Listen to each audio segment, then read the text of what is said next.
Tell you what, let's, can you hear me? Stop that. Right. Oh, let's start again. Intro.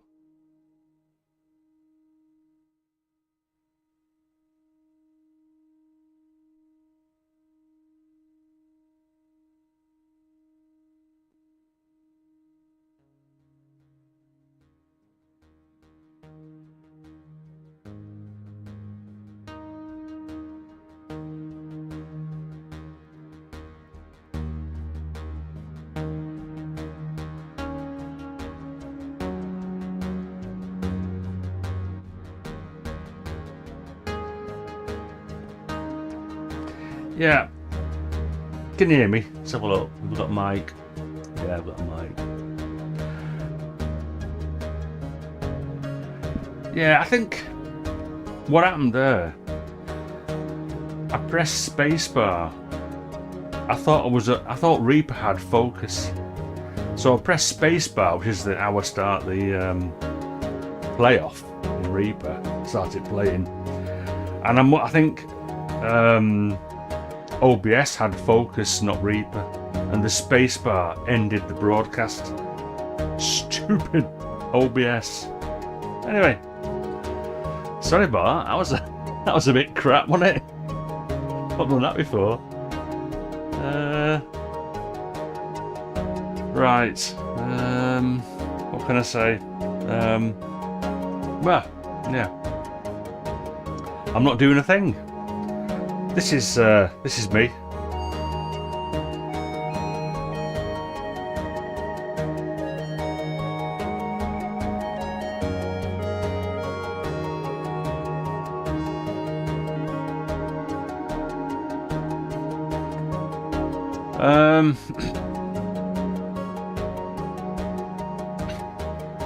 So yeah, let's stop that. Reaper had focus and OBS. Yeah.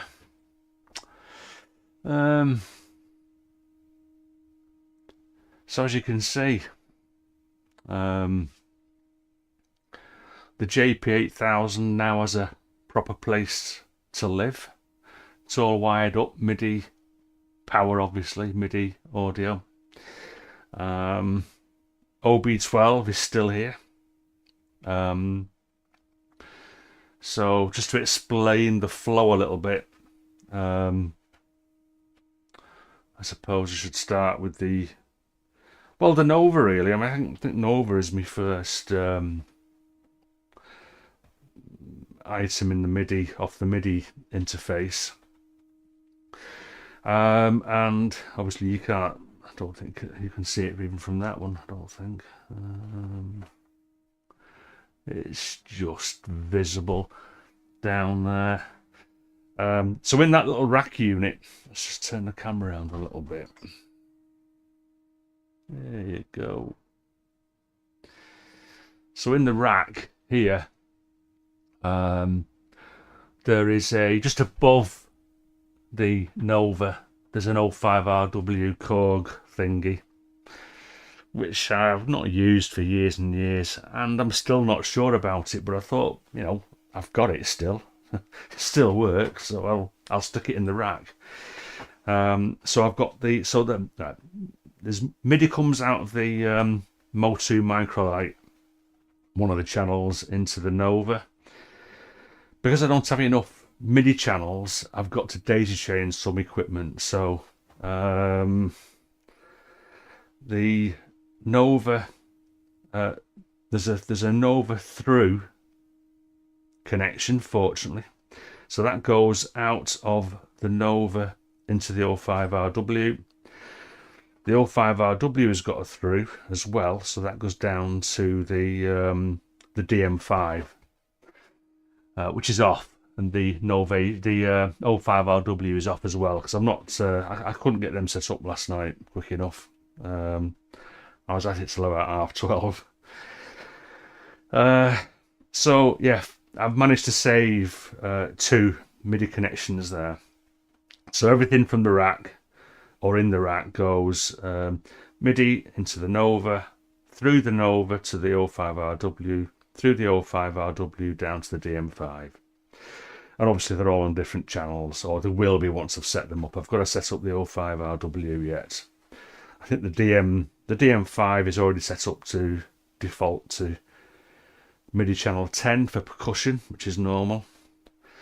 So back to this one here then. Yeah, so the next one is the OBS. So there's a MIDI, again, there's a MIDI cable out of the OBS into the, out of the Microlight into the OBS. The OBS has a through.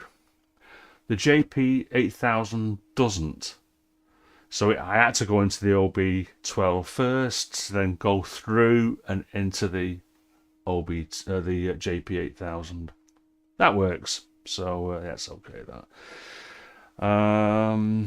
So what else have I got going off that Microlight? I've actually got it all. I had to check it all off last night. What I was doing. So.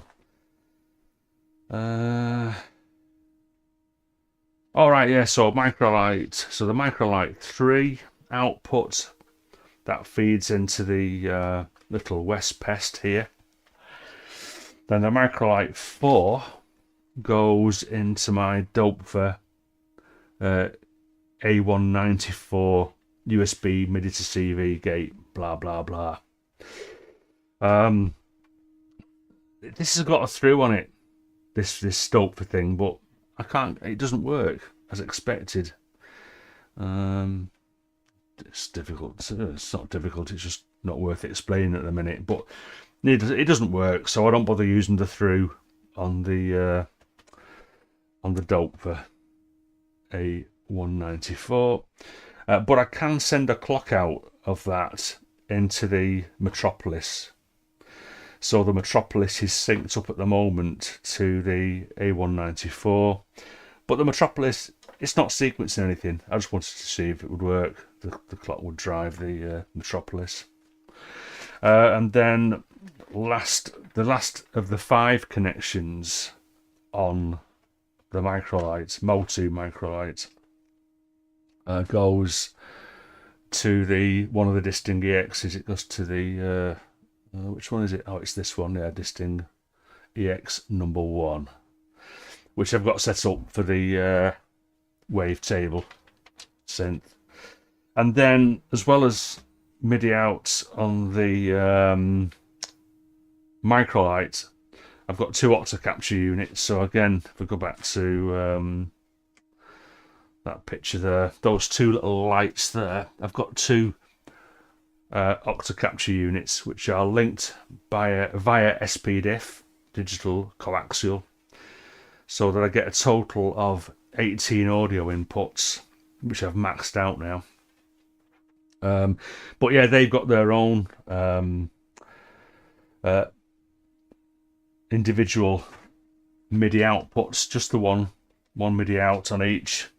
So the octocapture 1, I've got that going to the which camera on her, the BeatStep Pro, which is not set up at all yet, but I could actually send that also to the KeyStep if I wanted to MIDI sync the little sequencer that's on here as well, sequencer arpeggiator on the Arturia KeyStep. And then last but not least, obviously, the octocapture 2 MIDI out goes to the Mini Brute. So yeah, I guess it's a potentially formidable little setup I've got here now. It's not as good as some that we see on the old interwebs. I'm a far cry from the likes of State Azure or Mr. Sturzer. But I'm happy with it. I don't intend to get any more stuff now, really. I've got a space here in the modular, so obviously I'll need to fill that up at some point. So I'm still debating whether I get the Moog what's his name's? Mavis, possibly, to fill that. I don't know. But I need to fill up. I've bought a load of components. So I think I showed this the other day. So I've got a load of components there for making some buffered multiples. I've got one buffered multiple here, but it's not enough. You need buffered multiples for, especially for passing pitch CV around the case, and also for certain, like for instance, if I'm using gates to drive the passive low pass gates, filters, wherever, they'd run out of power. If I just use one of these little star multiples, these things here, yeah, the gates, I've found that the gate signal actually runs out of power to drive the LED for the low pass gates. So I need some buffered multiples for that as well. So yeah, that's another project on the go, potentially. So I think that's about it, really. From an audio point of view, so yeah, I've got a total of 18, like I said. Sounds like an odd number, but the way it works, each of the octocaptures has 10 inputs, effectively. It has 4 mic pre's, 4 direct inputs, and 1 coaxial digital input. Because the two are linked together via, so that on the second octocapture, the digital coaxial out goes to the digital coaxial in of the first octocapture. So that means that the octocapture 1 loses one of its inputs. So there's 8 on the octocapture 1 and 10 on the octocapture 2. But I don't go into the digital unit. What I've got is I don't know whether you can see it down here or not. Let's pull that out. And, oh yeah, you can see it on that camera. So that's the, I bought that years ago. I've had that about 20 odd years. It's a Roland MMP2 mic modelling preamp. I don't use the full gubbins on there. All I use it for is I connect my elements. Just unplug my headphones, put them back in. Clumpy feet. Yeah, so elements has its own dedicated input to my octocapture, because the elements is effectively a stereo module. I like to run the stereo signal through the mic preamp, and then there's a digital coaxial connection out of the preamp that goes into the digital coaxial input of the octocapture 2. So yeah, that was a bit of a sort of a studio tour, I guess, as it stands now that I've incorporated the JP8000 and the Mini Brute. Mini Brute isn't mine, so that's James's, as is some of the modules, as I've mentioned before. Yeah. So hey, who's here then? Let's have a look. Right, of course. So Milo's been here for a while. Davy, hiya Davy. Klaus M is here. So yeah, brilliant. More beards. What are we saying here?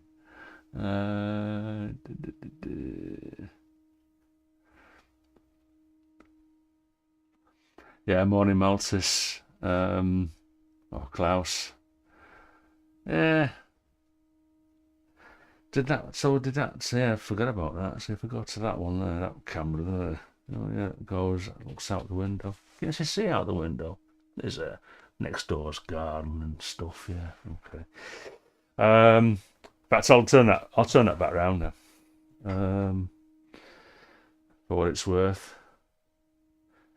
Flat Eric's a bit pissed off, as his mates are as well. So they've been ejected off the top of the keyboards because it's too high for the camera. So yeah, they've got new spots for the minute, and my laptop is on top. I'll probably put a shelf here because these boxes you can see in that corner there are a couple of PCs, and underneath that and to the side of the bottom PC case is an old, I say old, it's only as old as these. I bought a Yamaha A3000 sampler, which was a big mistake. I never used it much back then, and I've never used it since. The workflow is just terrible. So I should sell it really. But you know. Cable wise, I've had to do a bit of cable management as well, obviously. I've drilled a hole in my IKEA desk, shock horror, because the umbilical, as I call it, which goes from this little passive mixer here, it was travelling too far now to go round to the Octocapture, so I had to move the case over a little bit because it was not giving me enough room for the keyboards. So I've drilled a hole there. The guitar it used to really piss me off because it'd always be hanging around my feet here, and that was a simple fix. So all I've done there is I've run it along the floor, around the back of my rack, and in through the front, because it goes into channel 1 of the second Octocapture. So that's a bit nicer. This cable is a bit crap. I had another cable. It's over here. It's going to get thrown away. It's probably my first ever MIDI cable, which it must be. It goes back to my Amiga 500, I'm sure, because I don't think I'd have bought a MIDI cable with basically heated on or melted on, or whatever you want to call it, however they produce this. The end connectors, like a lot of MIDI cables, you can actually get to the gubbins. Mind you, you can't on that one either, can you? But a lot of MIDI cables, you can actually fix the MIDI cable if you want. But anyway, so that's buggered. I've got these things that come in handy, or they did. They're like just the 2 female 5-pinned in connectors. So I was using that to connect that to that, so I didn't have this thing.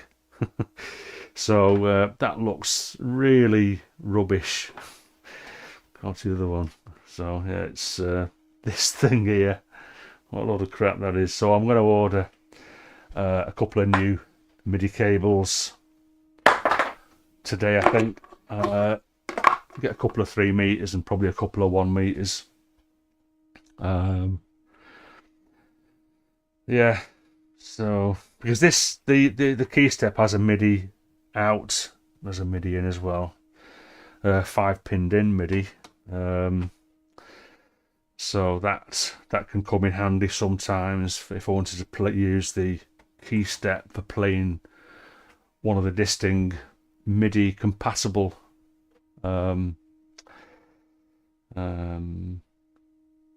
algorithms. Yeah, sorry. And I've still got scope. So the Beat Step Pro, when I've got that plugged in, this acts or can behave. I can use it as a sequencer in its own right, because obviously it's a programmable sequencer.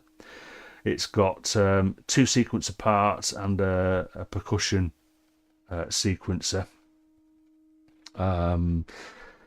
So that can either be used via CV. It's got CV outputs for that, but it's also got MIDI in and out. The MIDI in would be used, so that thing there would go into it to sync this to Reaper. So when I start Reaper, this plays in time to Reaper. So I've not even set that up either. So you know, I would have basically run out of inputs. So at the moment, I've into the little mixer here. I've got the West Pest now is going to go into this because I've run out of space on the octocaptures. So it has to take up one of the module case inputs. Yeah, so that's that one there, and then the other 3 are just various bits and pieces. Yeah, I'll sit down before my legs collapse.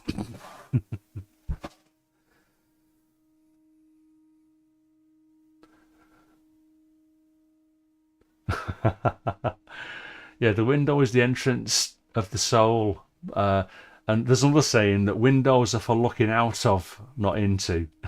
I'm not too sure where that comes from. Yeah, I'm nearly done with modules now. I'm almost to saturation point now regarding audio.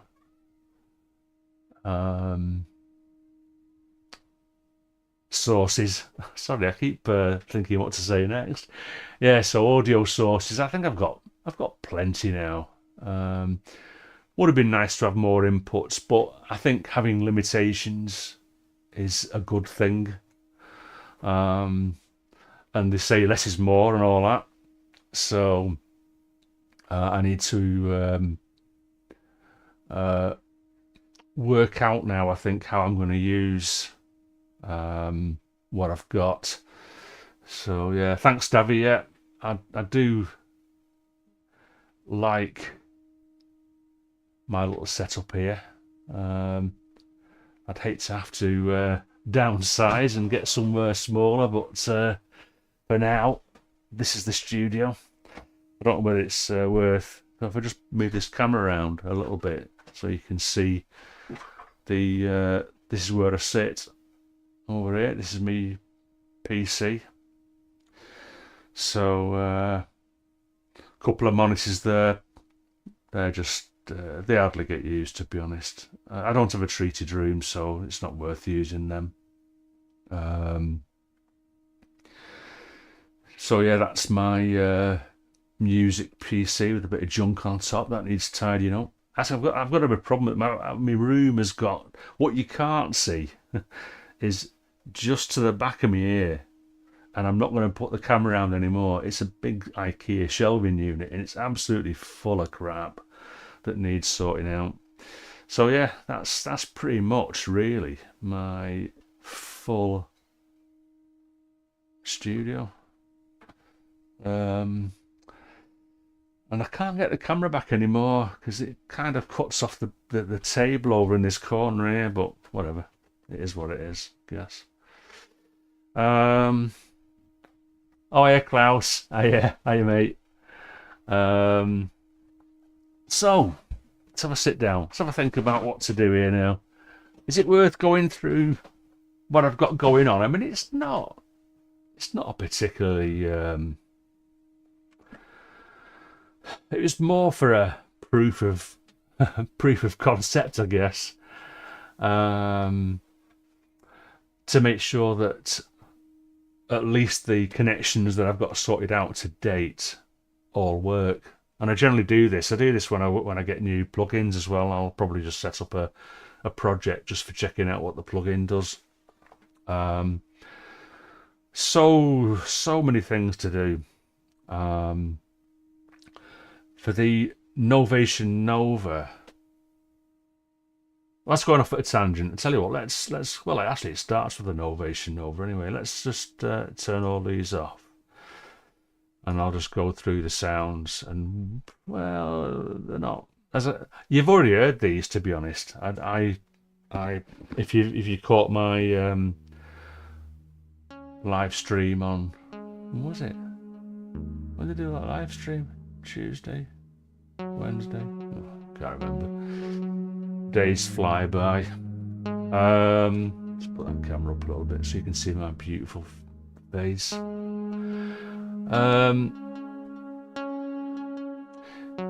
Yeah, so the Nova. This is pretty much set up. So what if I just go to this view here, and if I zoom in, the Nova demands me to select a performance and then select a program. So I have a particular performance, which is like the Nova's 7-part multi-timbral. Sorry, 6-part multi-timbral. I don't need that. I haven't got the outputs for it. You know, so I've got to. I would rather have a lot of different things than 6 outputs out of one box. They're a great little desktop synth. Don't get me wrong. If you don't mind using virtual analog stuff. So yeah, what I do is I send a. Let's stop that a sec. So I've got a MIDI clip here, which basically selects the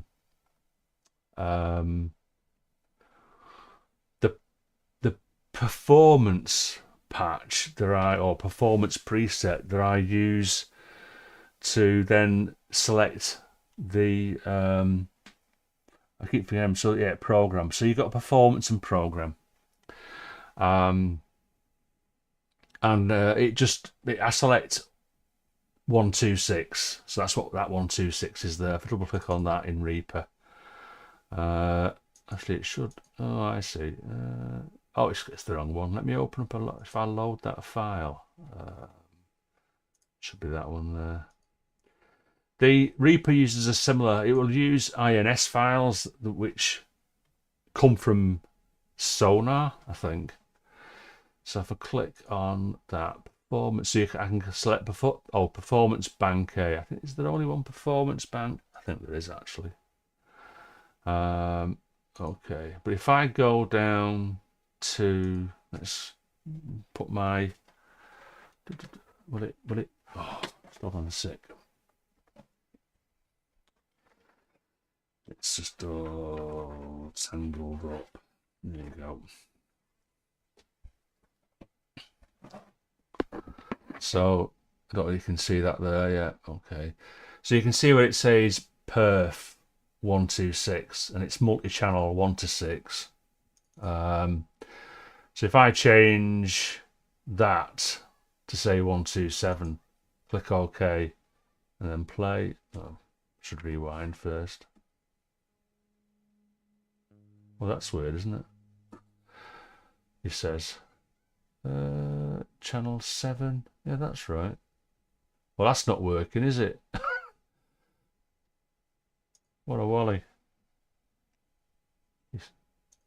That's a fail. Wind.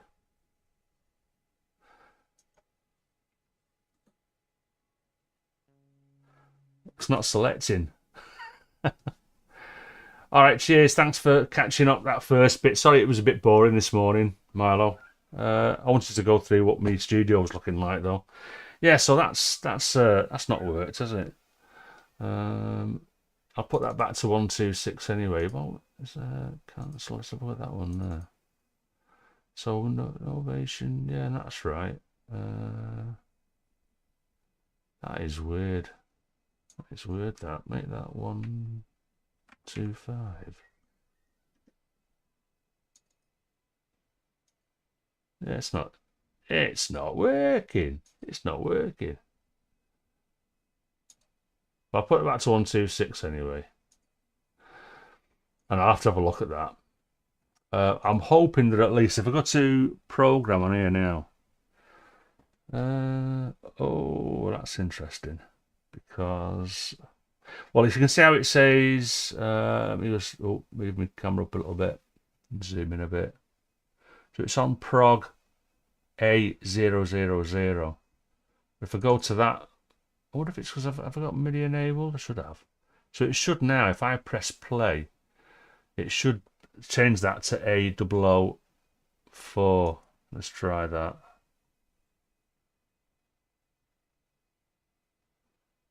And it's not done it.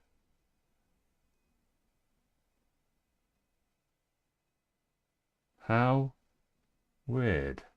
And it's not playing. How weird is that? Because that, you know, this worked fine this morning, as you could hear.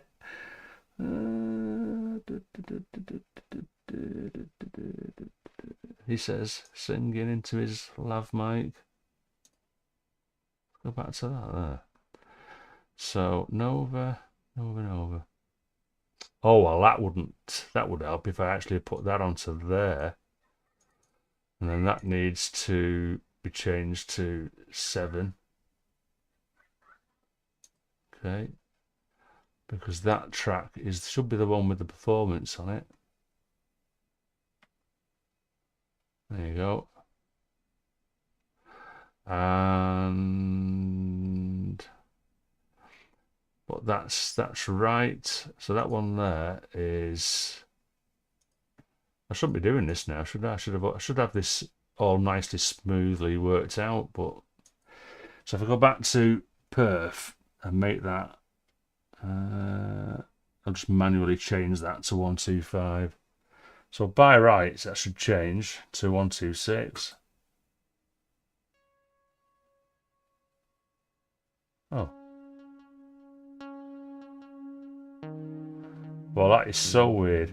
Because actually, it's got it's the right sound. So if I go to, oh wait a minute, let's have a look. I'll go to the, oh there you go.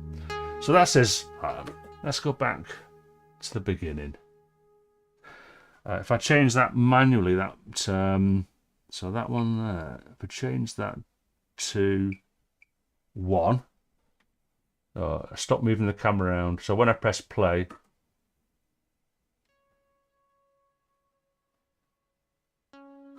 it's not updating the display.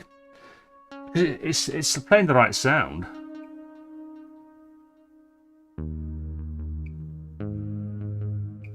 Weird. Well, I'll tell you what, let's move away from that because that's not working, is it? So let's put that back up there.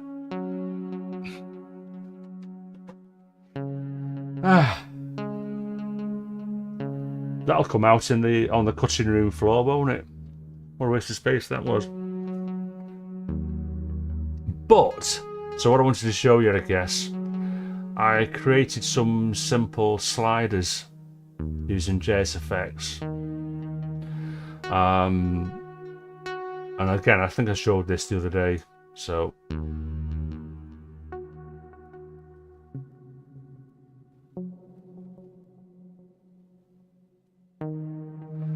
and because I've got a slider there now on that channel, it means if I go to this channel here, into this view here, and go there we go. Does last touch worked? It does, yes. So if I had a, let's zoom out. So I can use that now.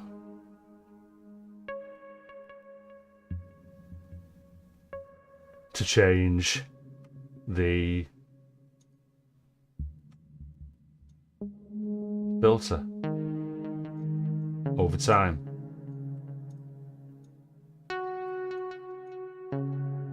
Like that. Randoms. So that's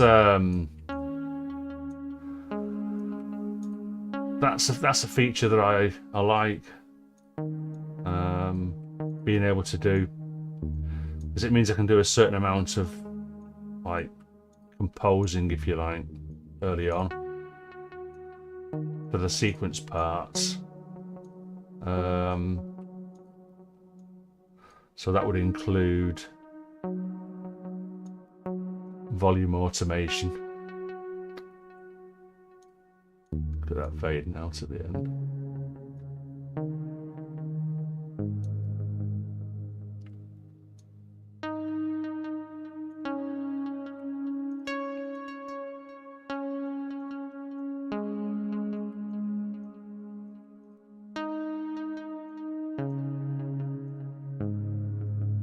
So,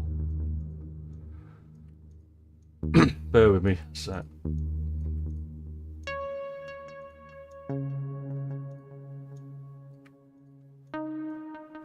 So that's just an example. I mean, we go back to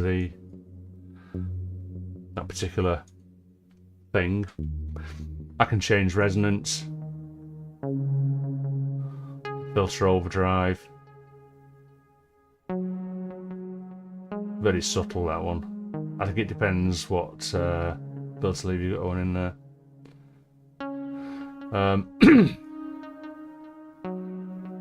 Yeah, nice mountains. Mountain range. Yeah, so and then as well as that's just like a filter one. If we go to MIDI, so you can see me. I'm going to create a new folder actually for the. I'm going to create a folder for each one of these types of effects. So I've got one for selecting oscillators. What oscillator 1, oscillator 2, oscillator 3. So let's open up oscillator 1. Yeah, you can tune it. So there you go. Put one out of tune a little bit.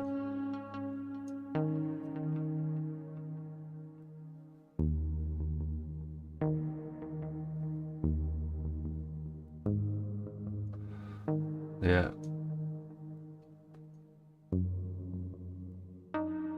Don't want that out of tune, do you?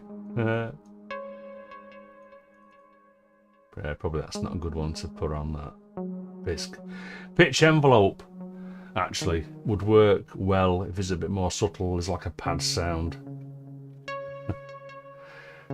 Oh, thanks Klaus M. Well, gift. I guess so. It's a gift of sorts, isn't it? As long as you don't get bored of it. It's the main thing, I guess.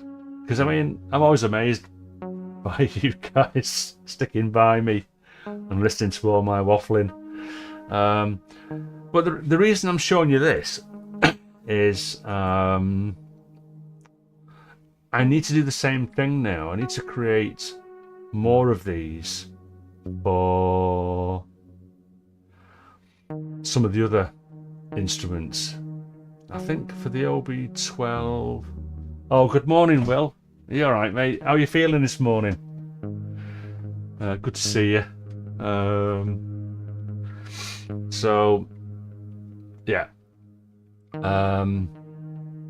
Let's bring the OB12 in a sec.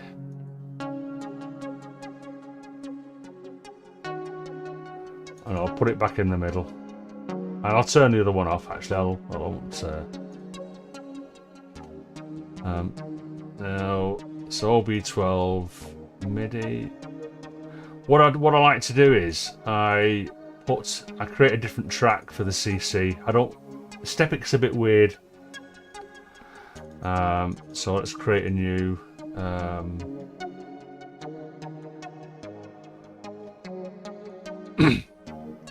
OB12 CC, because I think I should have MIDI. So I've got, where is it now? OB12. It's not as in depth for OB12. OB12 has been giving me a little bit of grief over the years, in the last sort of, well, since I started using it again about, I don't know, I can't remember, 7 or 8, 10 years ago, say. It stopped, some of the CC stopped working. So anyway, Oh yeah, wait a minute. I've got to put a copy of that over there. Like that. So you can hear how that slider alters the filter frequency.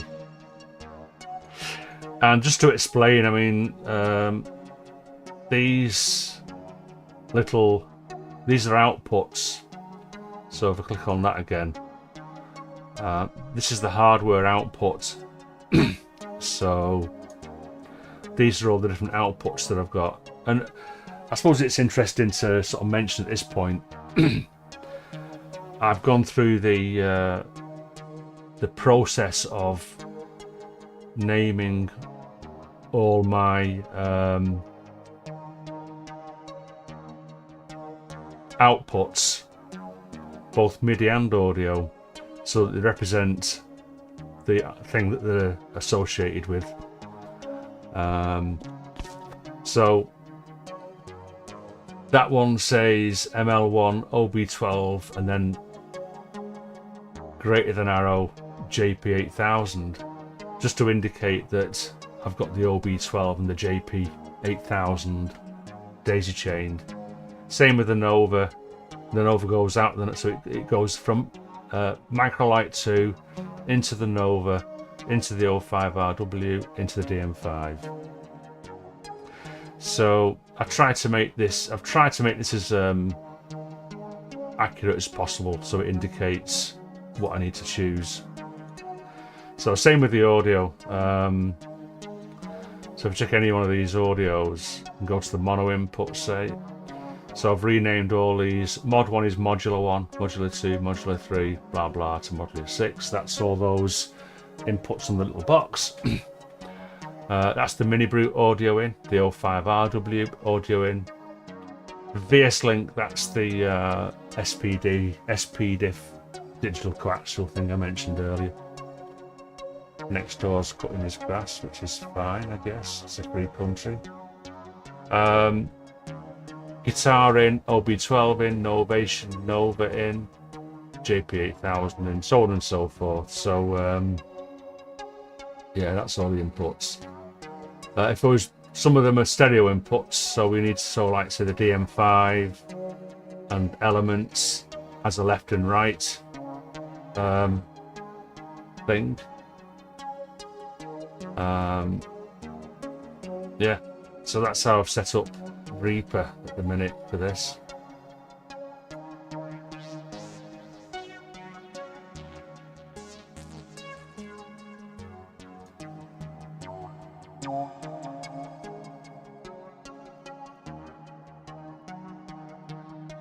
Yeah, so it's good that you can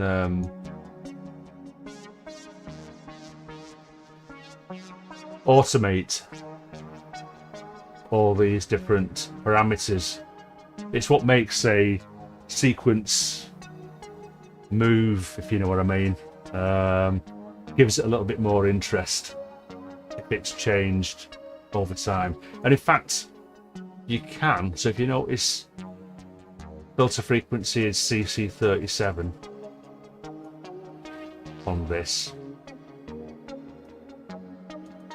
And people that's familiar with Stepic would already know this, but if I go to the Stepic, what was that again? I can't remember what that was. 37, write that down.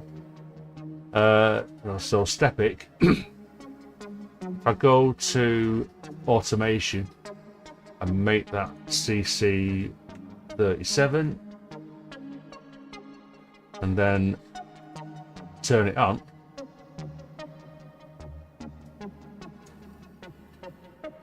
now, so I should be able to make random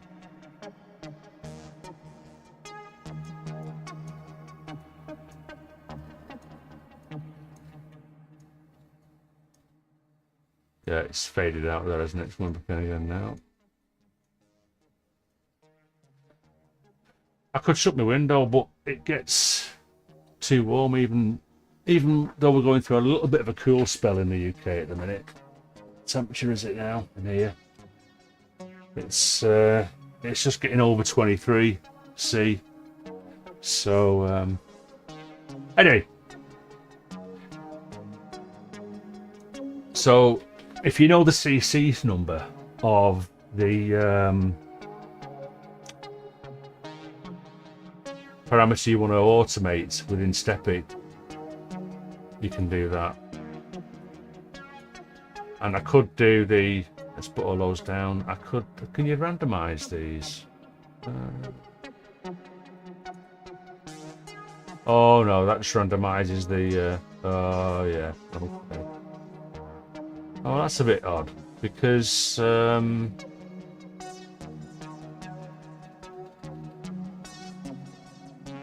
see on the sequencer, you can randomize the note order. 31, yeah, it's getting too hot that. Stepic, Klaus, yeah, it's yeah, it is quite easy. It's quite easy, but also can be quite powerful as well, because if there's anything I would say it needed more of, perhaps, is external control, either through the door or say through a control surface. But I've spoken to the Device Meister guy. I can't remember his name. Should do really. And there's no plans to do that. So what you've got to do is you've got to use. You can store up to 16 patterns.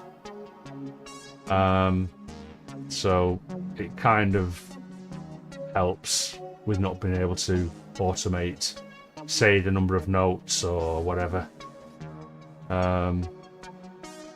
So yeah, going back to automation.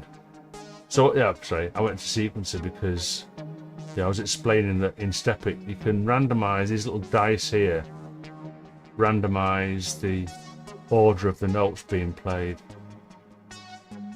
Yeah, some of the notes are actually off, so note 4, note 9 and note 15 are off. But you can't do that with automation by the looks of it. It only allows you to, well, it just allows you to, well, that's it. It doesn't allow you to do anything except for modify these. I suppose what you could do to make it a little bit interesting is make that 15 notes in length instead of 16. So then the automation amount drops on different notes for the process of the sequence, for the length of the sequence. So let's make that one a bit higher.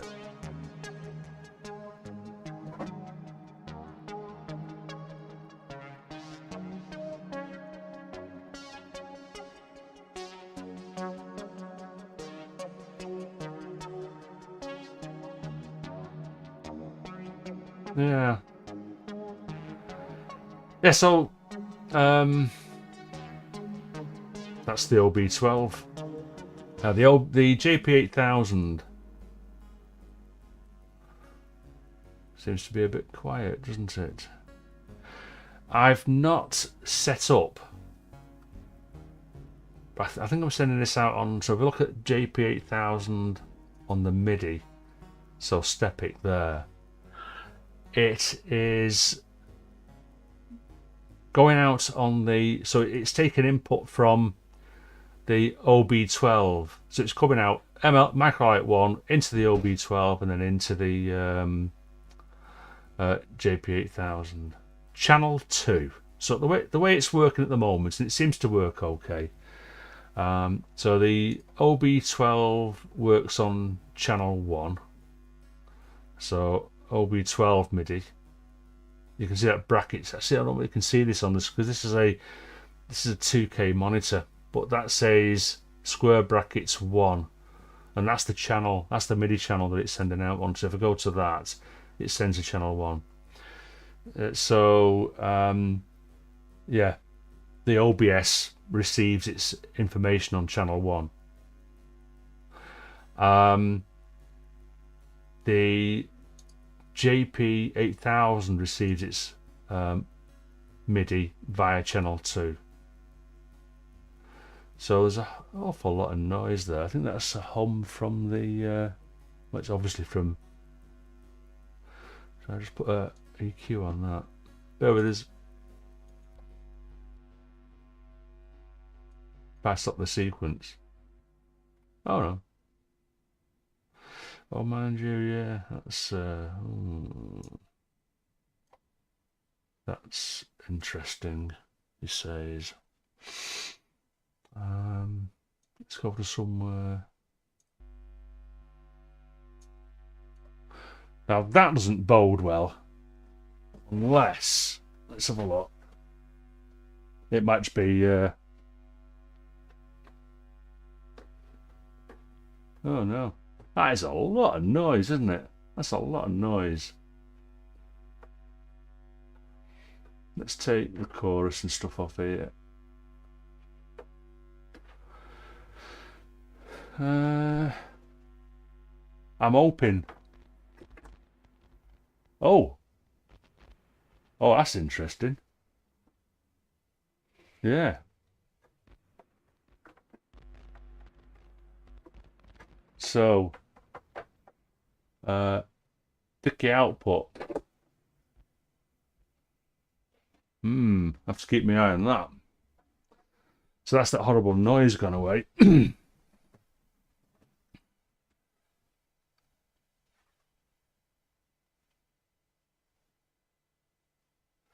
Yeah, you're right. So, Davy, yeah, you gotta create your own.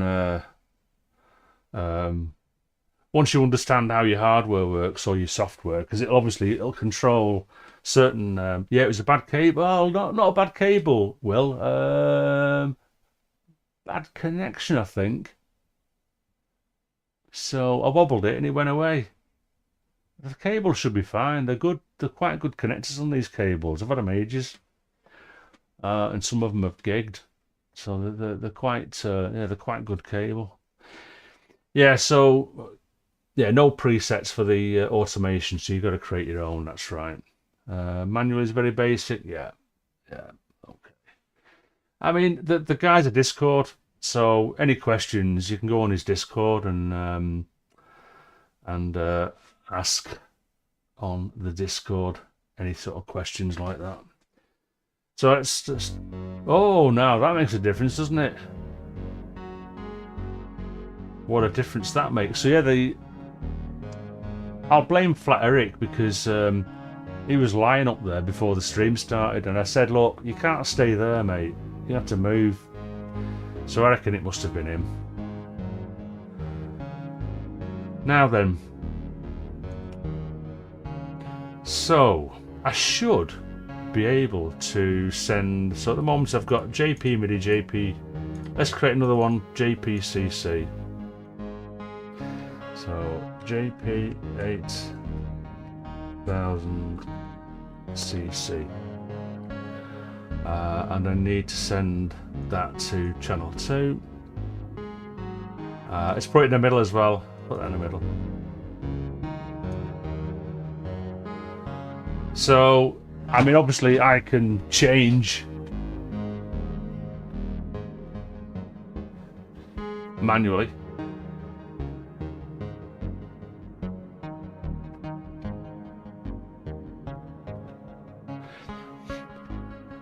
But my intention is with both, well, with all of my virtual analog synths and even the 05RW and the DM5.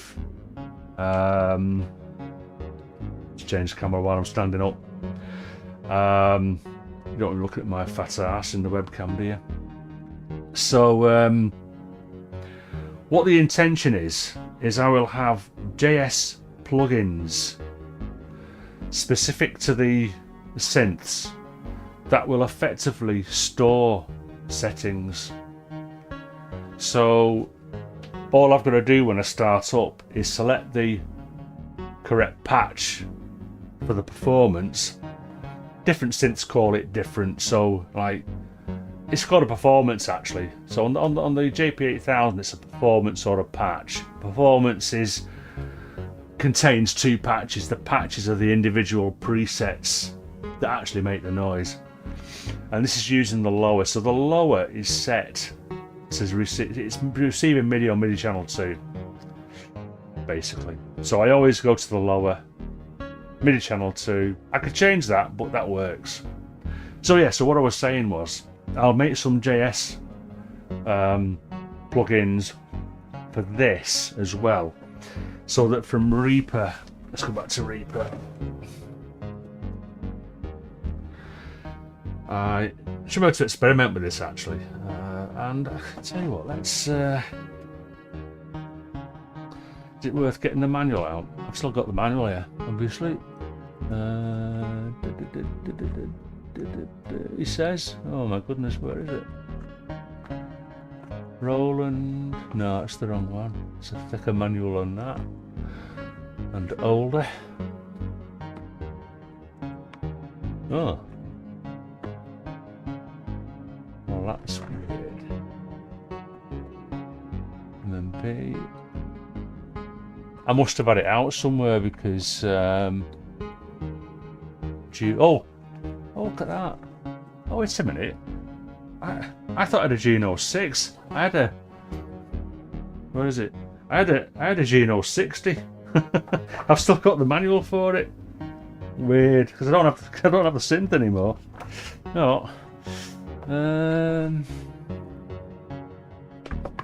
So where's my blue flipping manual for the OB12? He says.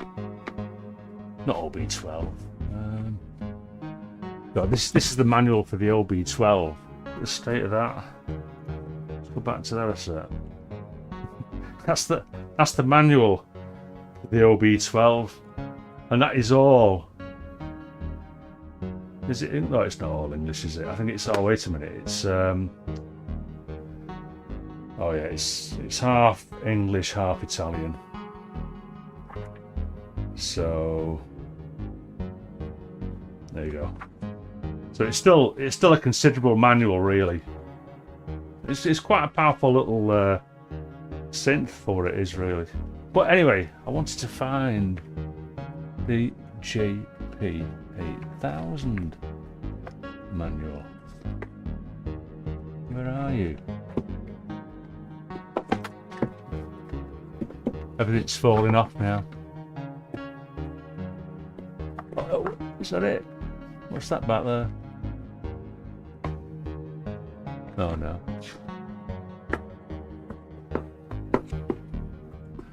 I do have a software version of the manual, but it's damn awful. It looks terrible. Oh, there you go. JP8000, it was hiding. JP8000 manual. All English this one this time though. A little bit thinner.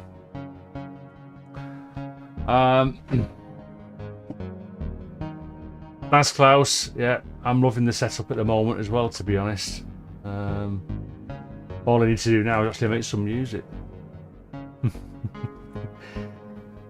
And I've actually received some recent, what's the word for it? Inspiration. Because there is a new, the next, I don't know if any of you follow the assemblage that Exosphere and well, basically the guys Science of Life and Don Tyler, they created a new label for members of the Discord to submit their own tracks. So this latest one they're doing, it's like a spacey, sequency stuff. So yeah, that's what I'm going to be working on, I think. So what was I doing? Yeah, so let's have a look at the MIDI implementation section.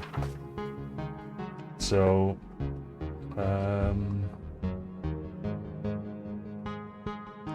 so it might not go into detail actually. It might. I might have to look at all this lot. Oh my goodness.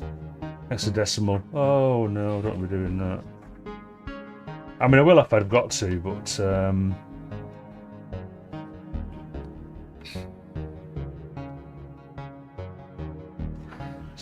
these are the controllers, controller numbers.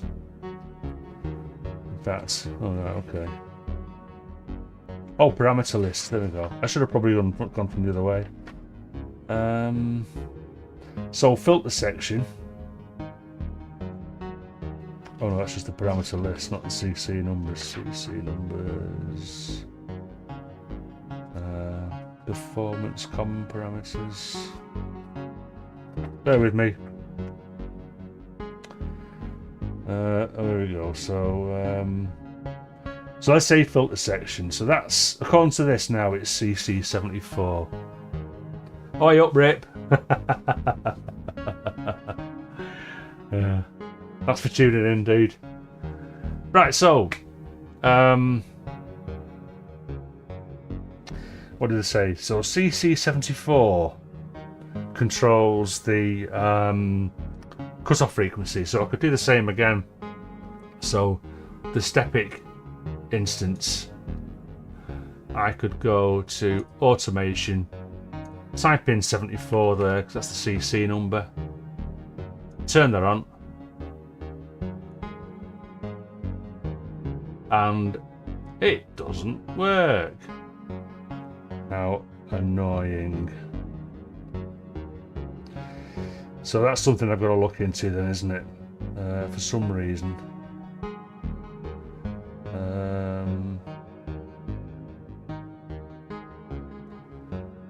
CC74 isn't working. How annoying.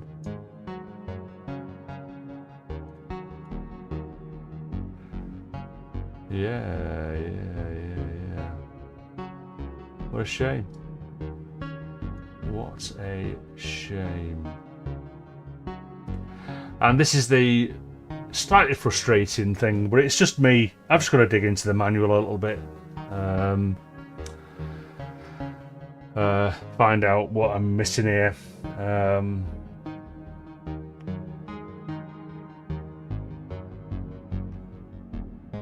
That should have just worked. Let's try something else. So let's go.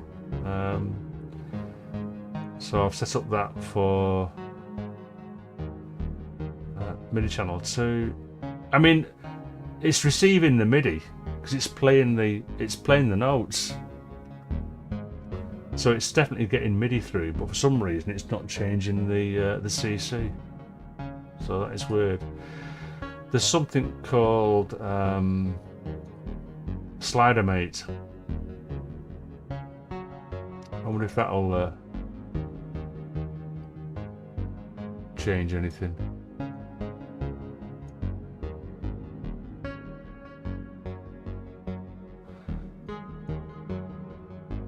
I think this has been set up just purely for the OBS actually. Let's just get rid of that.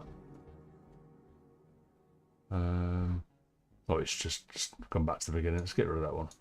Let's put in recontrol MIDI, because on this one you can actually change so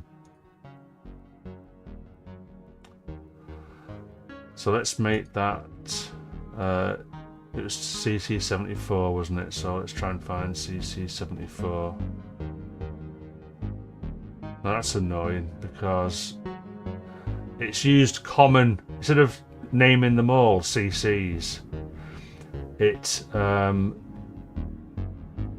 gives the common ones that have got names, it gives them the names instead. So let's try that one.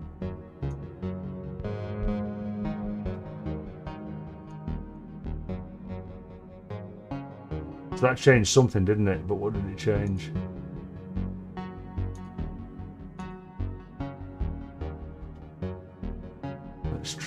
Let's try volume.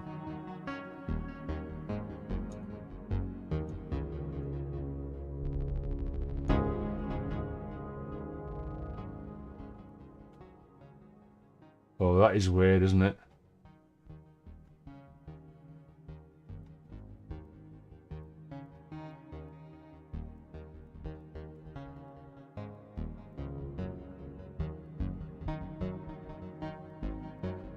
So it's doing something, but no, it's altering the volume, as you can hear, but it's not behaving very well. Let's try.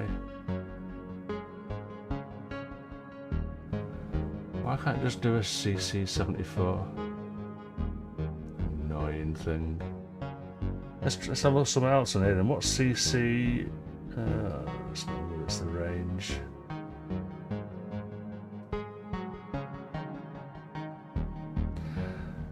LFO depth is CC19. We've got a CC19 on there. 19 plus 51, what does that mean?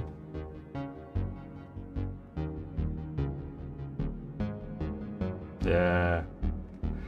Yeah, I'm kind of wasting my time here, really. I need to determine what the JP8000 is expecting. Because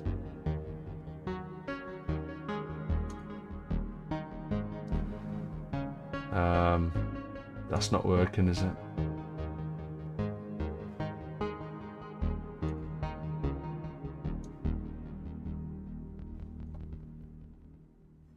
Expression.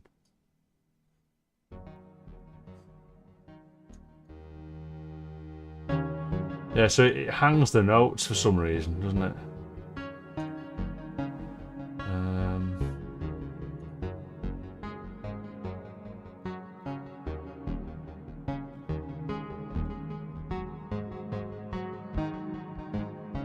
Yeah, getting nowhere with this.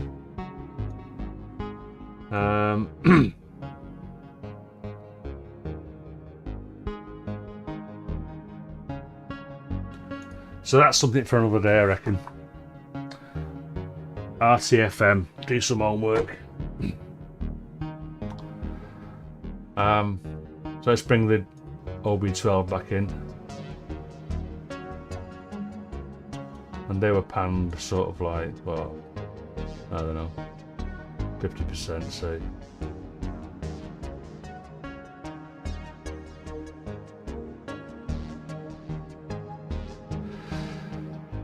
Yeah.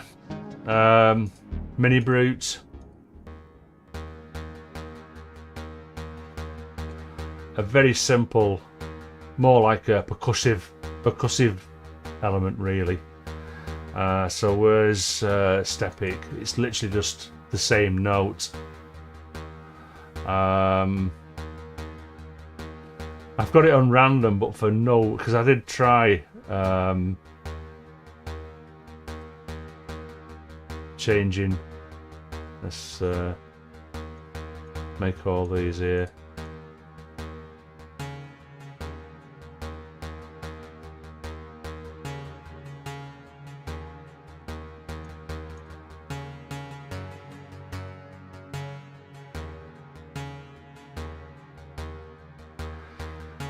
So, you know, something like that.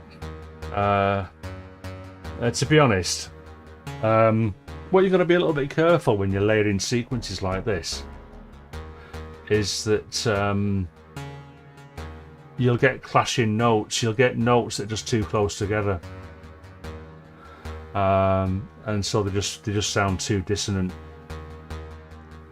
So that's why I probably went for the same percussive note. Hey up, homegrown. You told me your name and I can't remember it. I didn't write it down. What a bugger. I think you did anyway.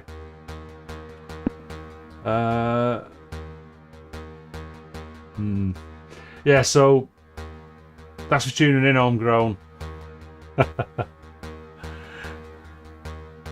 wonder what it is. Homegrown. Yeah, that's an interesting thing, that.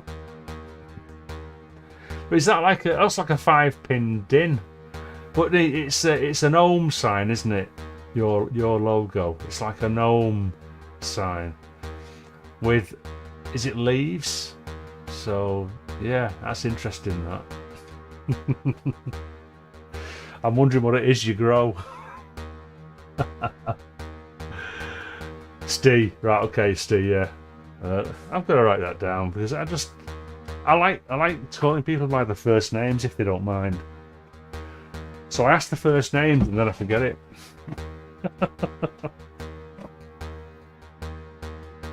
Oh dear. I need a spreadsheet.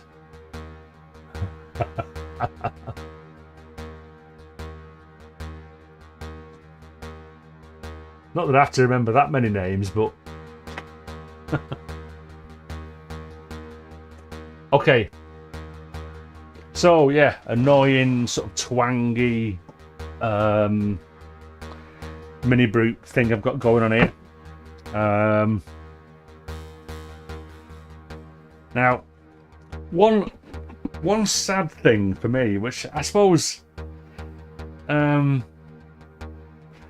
each to their own, you know, it's got a MIDI in to the mini brute, but you can only it only receives note, and I think velocity, and obviously gate. So note length, note number, note length, and velocity. I think it does velocity. Let's just try that.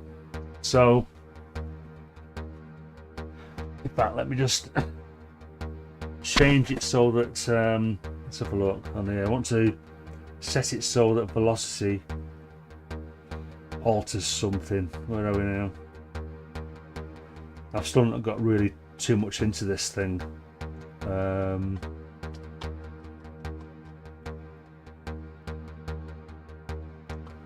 Velocity. It's definitely it's a velocity sensitive keyboard, but I don't know what it actually is supposed to affect.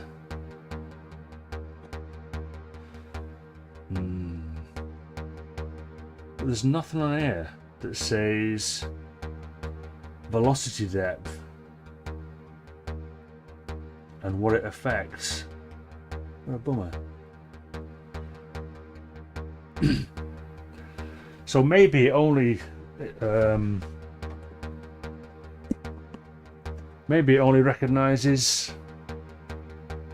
I'll tell you what, let's just check the manual for that.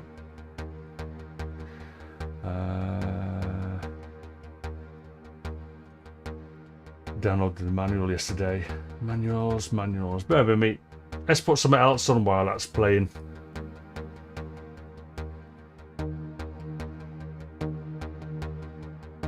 Mini brute manual.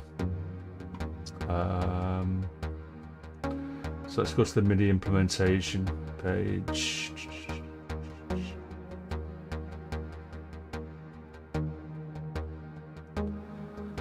MIDI implementation. Come on.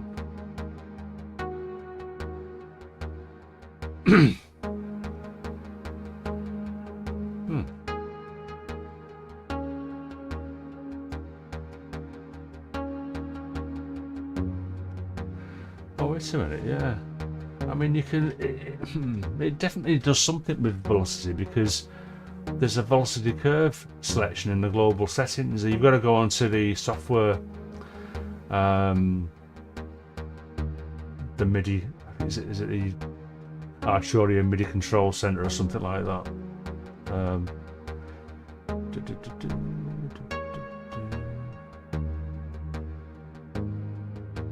But I'm just scanning through the manual.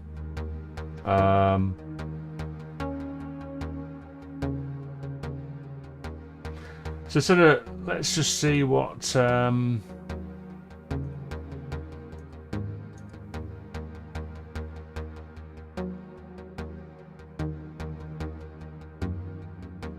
let's go back to Reaper a sec, and I'll open up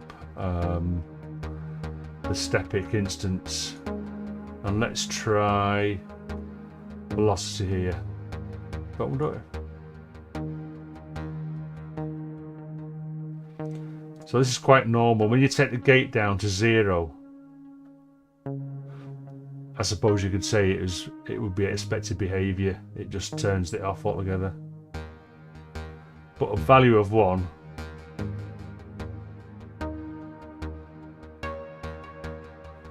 It's always worth checking out the duration because it sometimes affects the way a note is played. let's have a look at the velocity. Let's take the velocity right down. So there you go. So it does recognise velocity.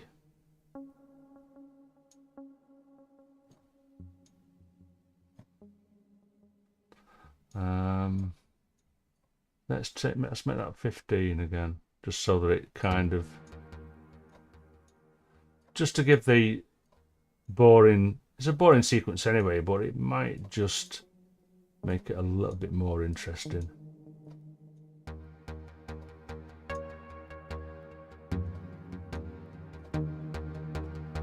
Or maybe not. Maybe we need it to be a bit more drastic. So I need to read the manual for the mini brute to determine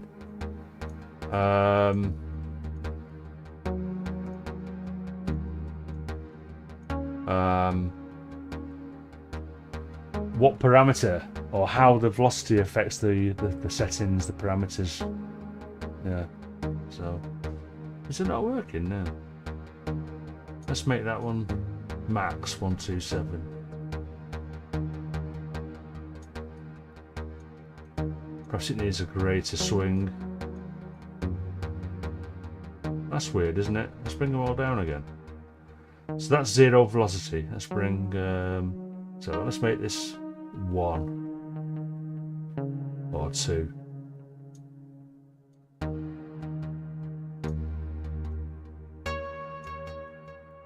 Let's mute that one a sec. Oh no, it's not, is it?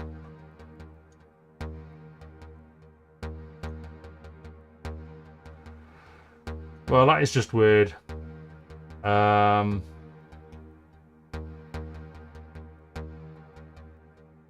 So velocity has no effect according to this.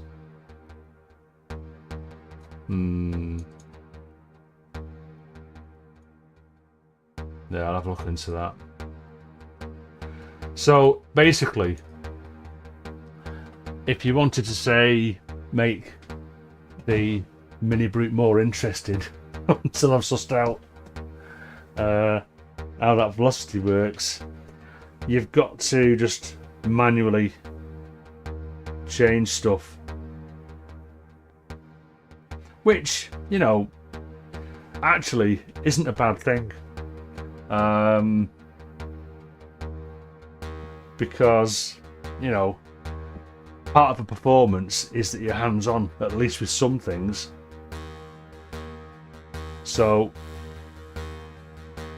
I wouldn't overly criticize that feature, but it would have been nice for me to be able to change parameters via MIDI, like the envelope, attack decay times, that sort of thing, and the filter settings. That would have been fantastic, but you can't do it. You can't do it. So yeah, so that's the mini brute. What's next?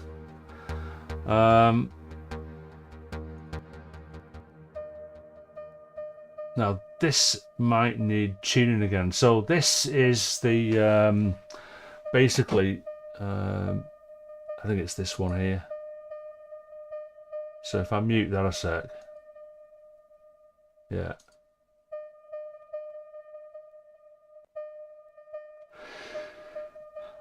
It's a simple. It's actually the same stepic.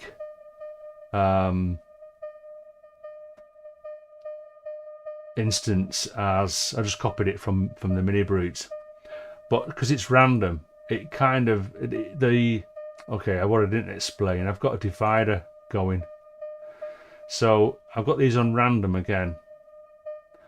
So every so often, it lands on a note divider. So there's 2 notes. You can hear that do do do do do sort of thing going on. But let's just check while I'm here, because the output is from an analog module, which takes some time to warm up. So if I just open up the filter, bear with us. So that's quite a bit out of tune, unfortunately.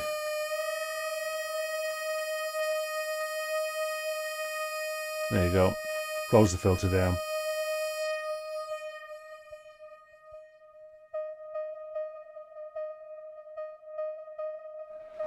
So at least that's back in tune now.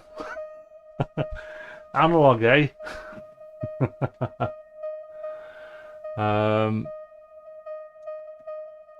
So if I put I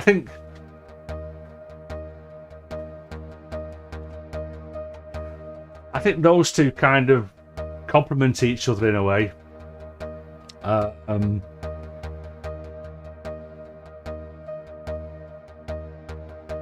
Is that going out of tune again? No, it's okay. Just ever so slightly. Yeah, so that's basically the doper. So I'll go back to that camera there. Oh, what about that one? Yeah. The output from the doper. So they say this is the doper A194. It's got MIDI coming into it, like I explained at the start of the stream. And I've got at the moment just gate and pitch CV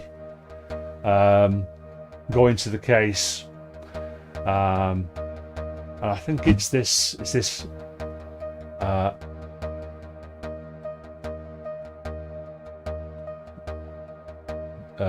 ADSR. This is a voltage controlled ADSR.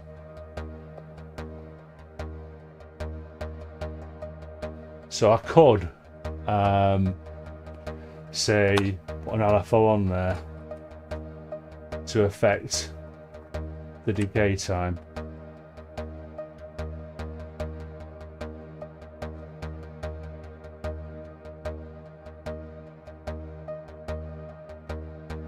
Just to make that a bit more interesting.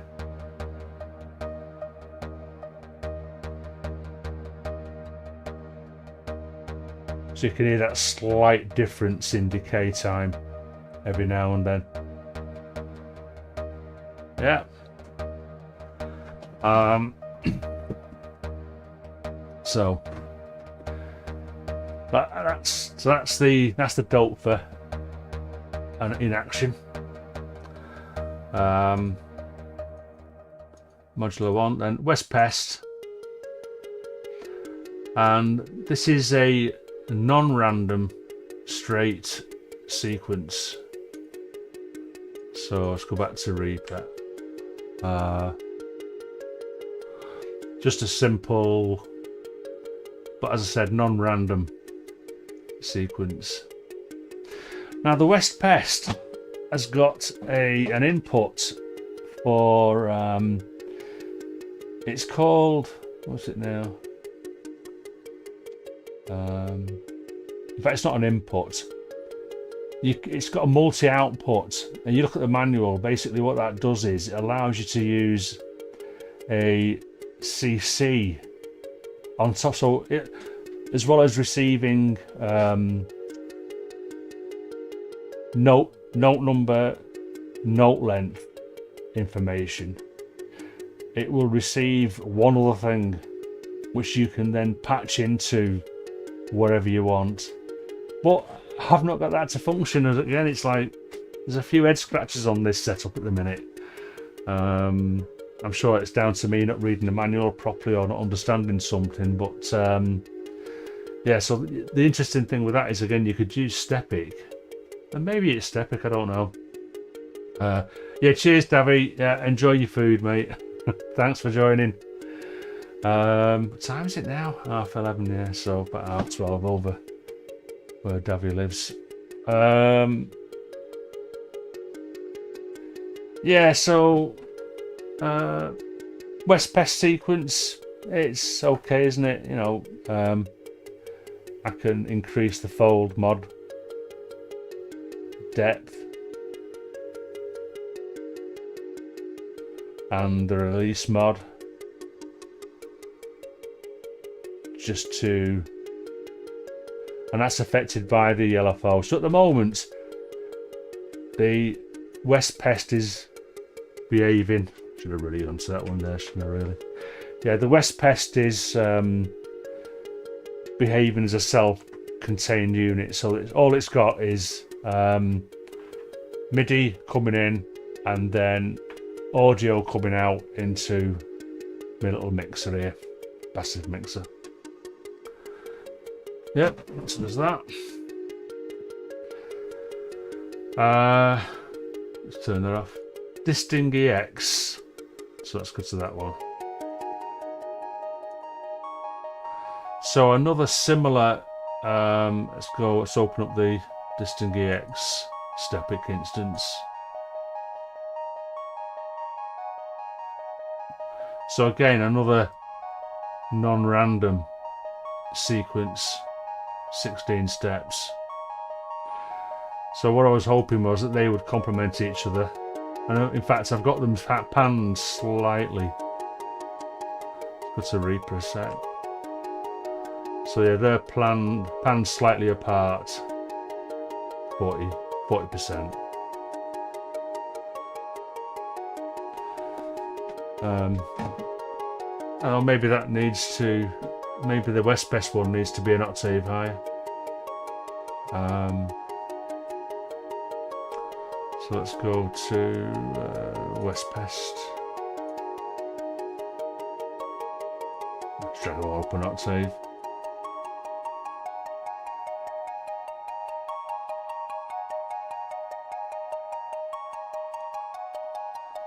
And lift the volume up a little bit. I probably should have dropped the other one down a bit.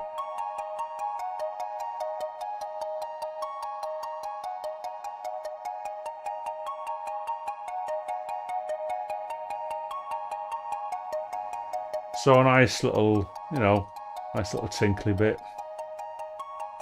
going on.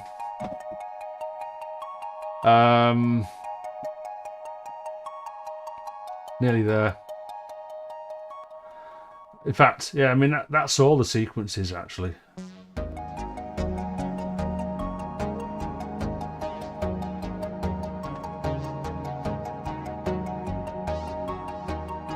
Oh. Yeah, that's all the sequences. So all that's left on this particular project, there's two things. I mean, the guitar, well, you know what the guitar is, don't you? I've set up the key step to play a very, very simple patch that's just got a single oscillator by virtue of the one of the Disting Mark IVs. Would be handy if I put it on, actually. Armed it.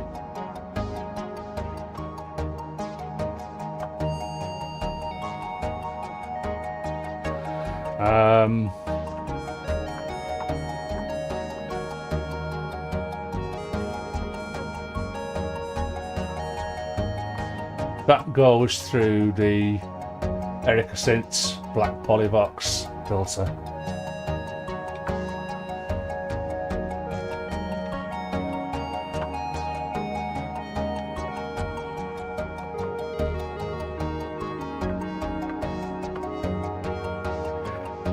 I've set it up so that, well, actually the pitch controller, you can see that there's two touch sensitive sliders on the key step. Needs a bit of a dust, a bit of a clean. So the transpose, sorry, not transpose, the pitch bend affects the actual CV voltage. So I hold a note.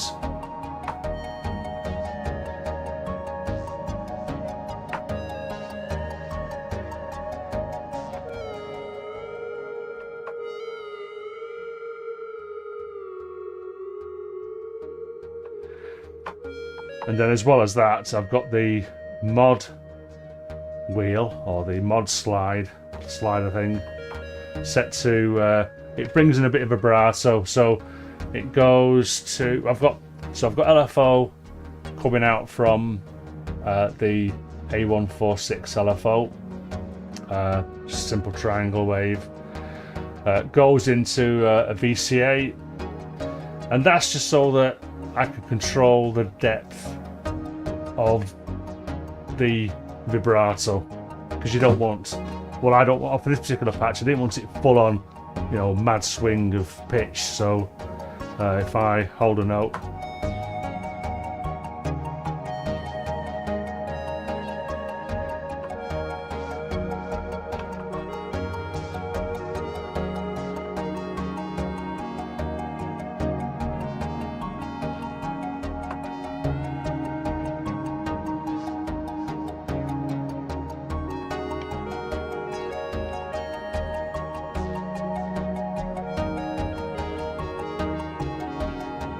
yeah. So I suppose we should play something now, but you know the score. Guitar. Well, yeah. I mean, it is what it is, isn't it? Guitar.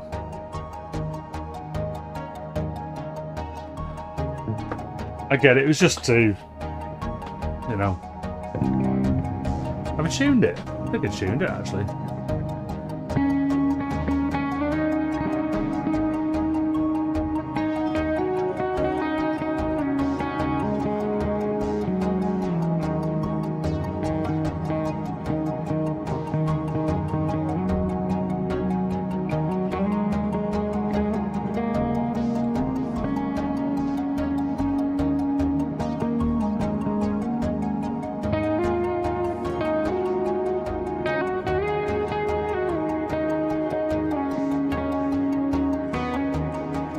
Bit rusty on this scale.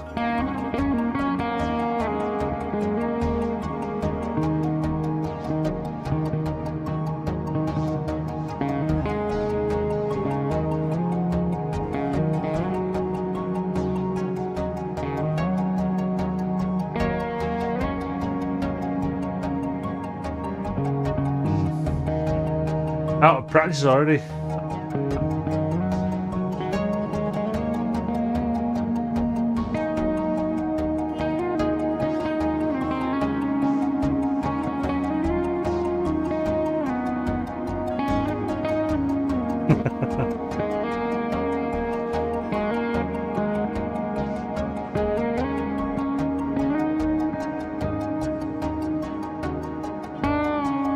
I hate pitch bends. I am really crap at pitch bends.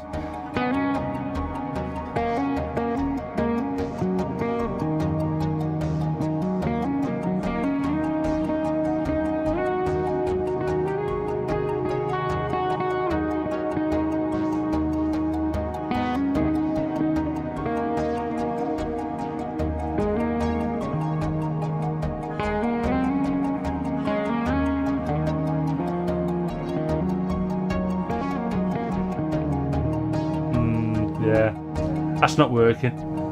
That's not working for me anyway. Too many duff notes.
That spoiled it, didn't it?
Bang! Should have turned the volume down on the guitar.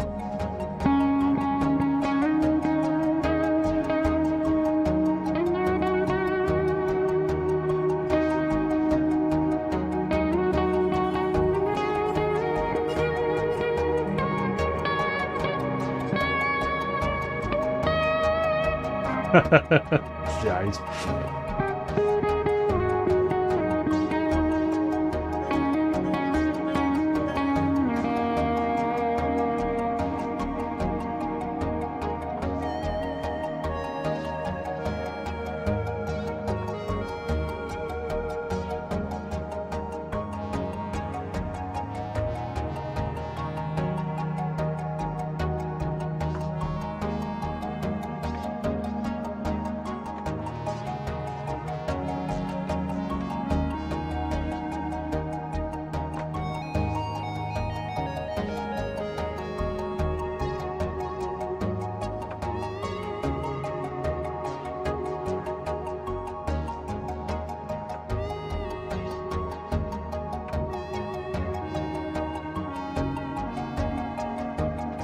Another skill I've got to get into, really.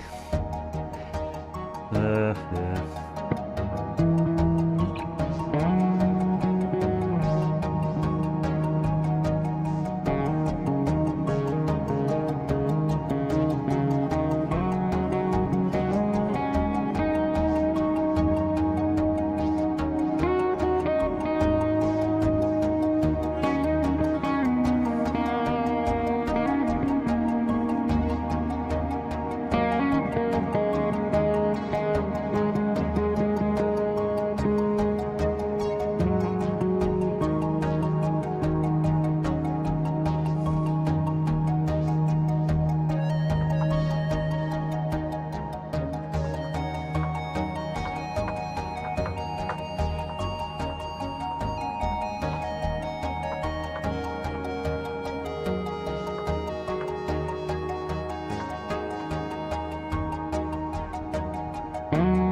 Yeah, well, that must have meant you've had 10 minutes of that.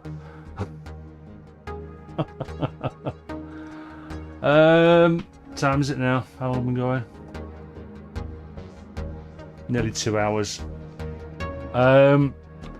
So I'm just wondering what I should do now, really.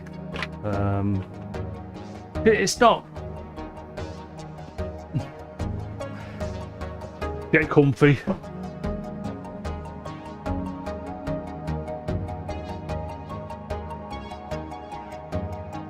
While I waffle. As a track, this isn't really doing it much for me, to be honest.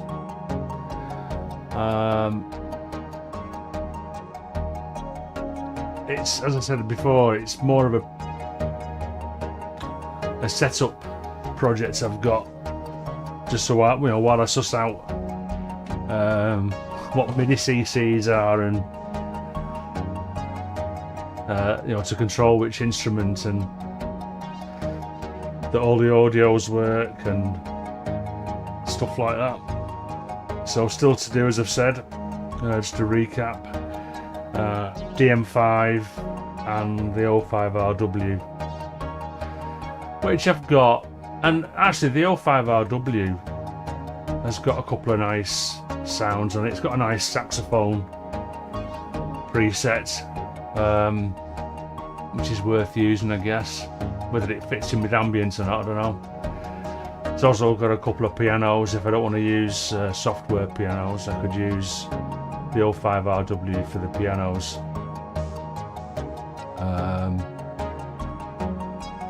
And then the DM5 again will get used very rarely. In fact, that's why I've gone Novation Nova into the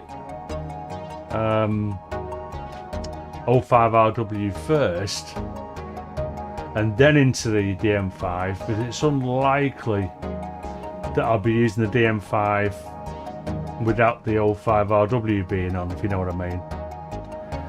I very, very rarely use percussion now, so that was the reasoning behind. So I don't have to have everything turned on. That's basically what I'm saying. Because I wanted to use the, if it was the other way around, because the DM5 does have a through setting on its MIDI out.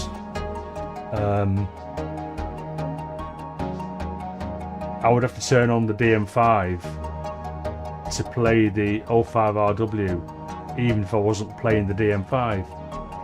So it made sense to me to go into the 05RW first and then carry on daisy chain that to the DM5. Yeah, so yeah. What can I say? I keep saying that, don't I? What can I say? And I say more.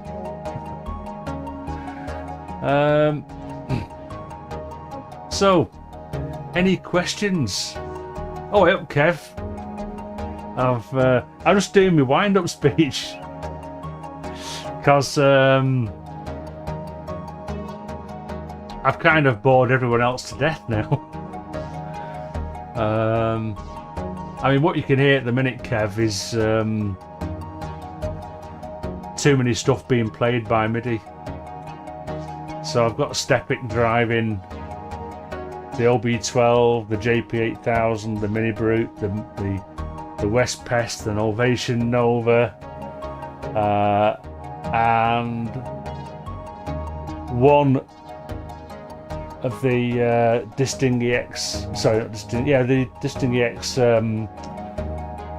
polywave table is being played by MIDI, and then also one other patch that I've got going playing a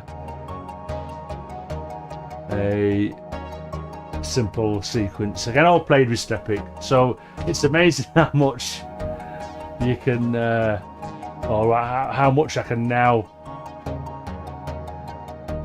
play via MIDI.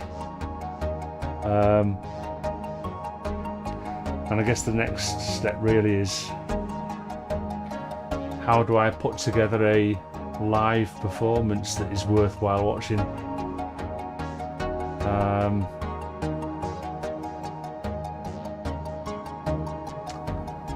And one of the things I want to do anyway is get back to doing some drone stuff. So That's all got to be explored. And the two big keyboards are being sequenced. I mean, I might use those for pads instead. I like do like augment some drones with some nice pad sounds.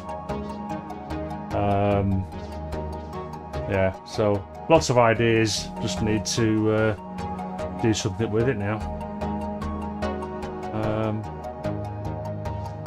Yeah, I'm looking there because that's where I can see myself on OBS. I should be looking at the camera, really. Looking at you guys. Yeah.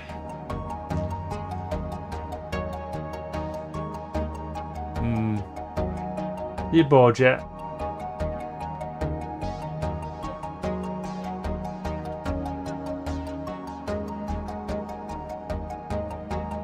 Oh heck.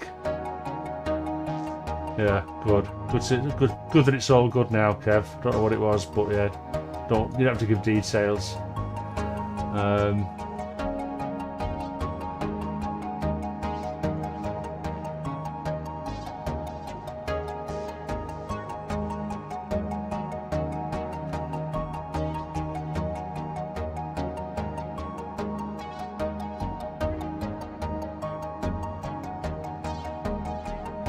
I mean, I suppose I could add some volume automation in Reaper, but as I said, it's not really going to be a finished track list. It's just proof of what I'm trying to do with the MIDI, and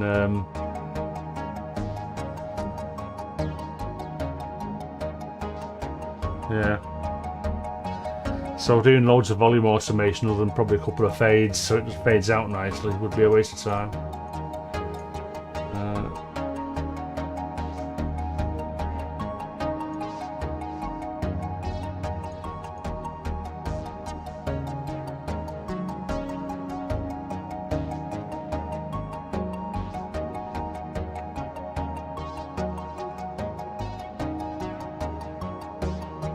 Oops.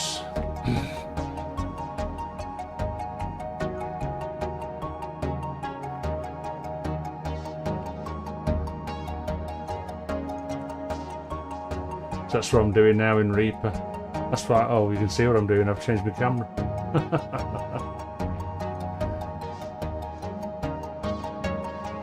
I mean, perhaps not a 10-minute track. I just go for my standard 10 minutes all the time. Oops. Why does it do that?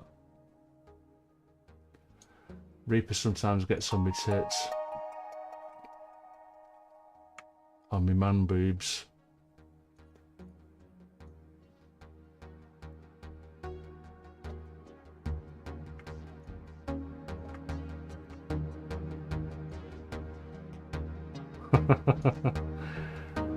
It's pretty much all not all of it is random, but some of it's nice and random. Just yeah.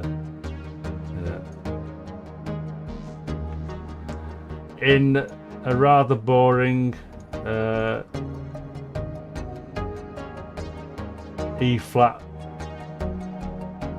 pentatonic minor or D sharp. I don't know which is the correct terminology for it. Yeah.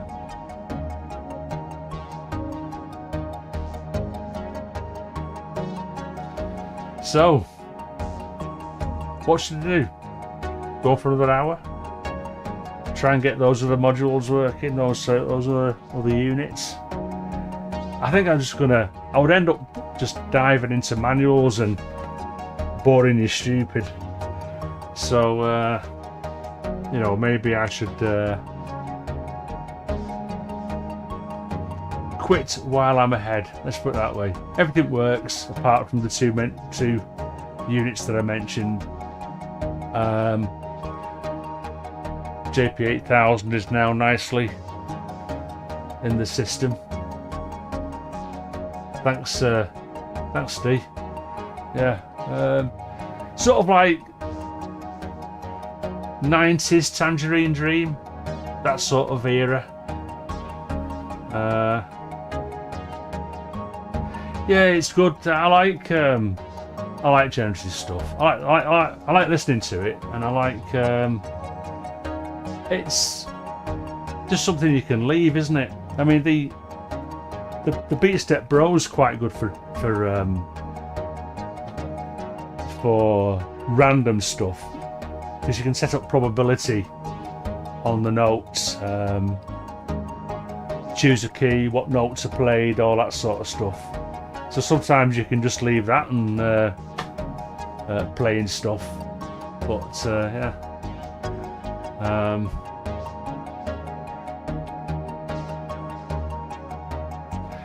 But I need to, you know, really, there should be stuff fading in and out, shouldn't there?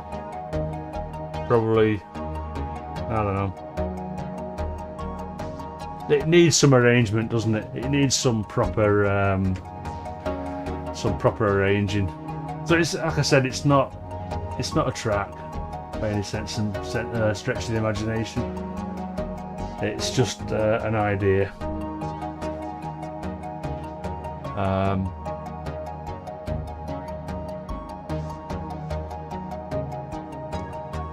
I mean, the sequences are, the non-random ones are very, very simple, and I could probably spend some time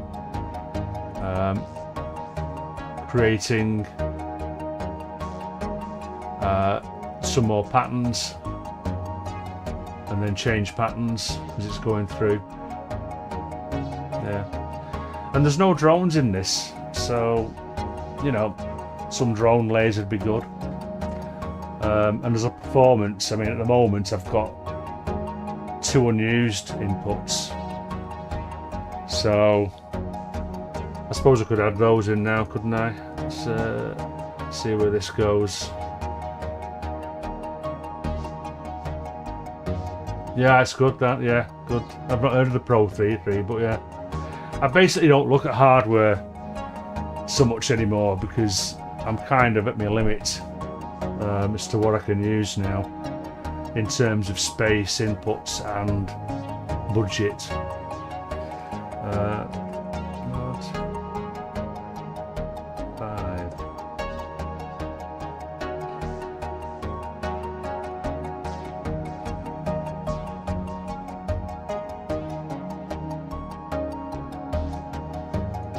Let's get a bit of a drone matching this sequence thing. What should I use? Let's use the an analog one.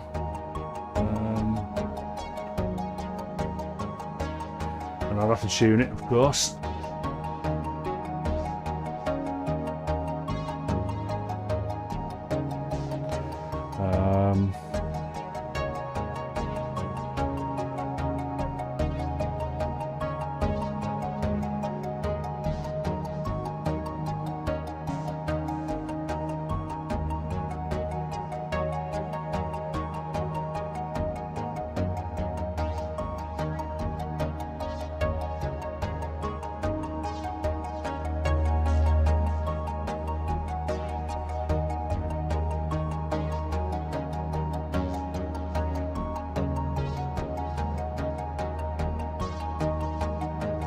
Yeah,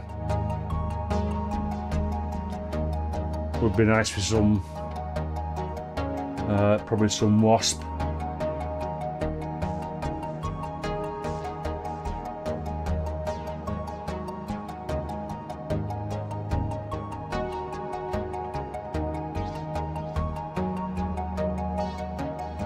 Bit of resonance.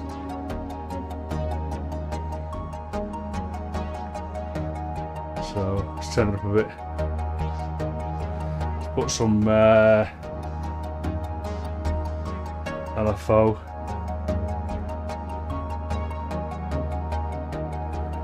Onto the, let's have a look.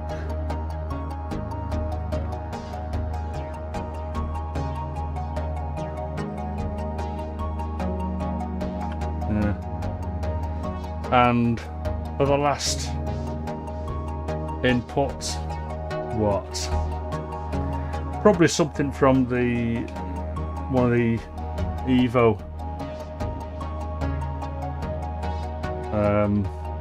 filters. But first, what I have to do is, what shall I send to it? Let's have a look.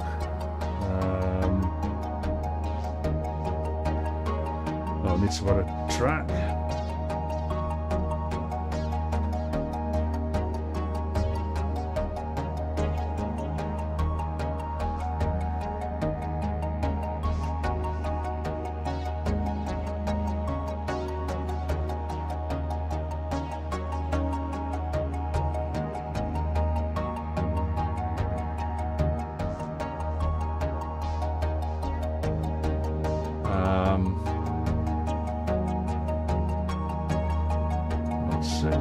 Hey up, Chris.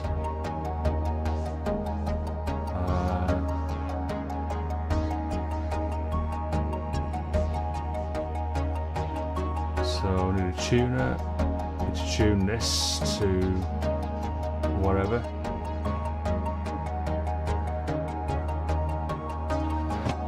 Oh, let's have a think.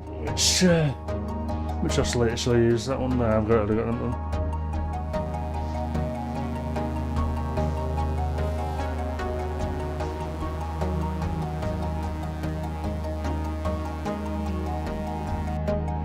So let's put that into that filter.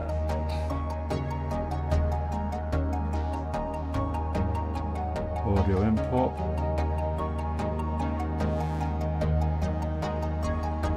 Some LFO on that.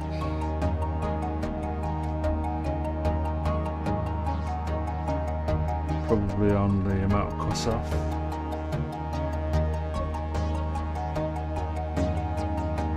Probably a bit of resonance. Let's have a look.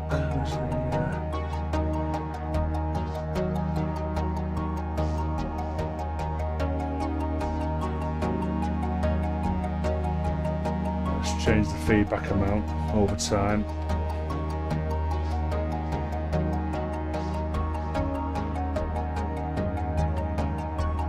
Oops, wrong one.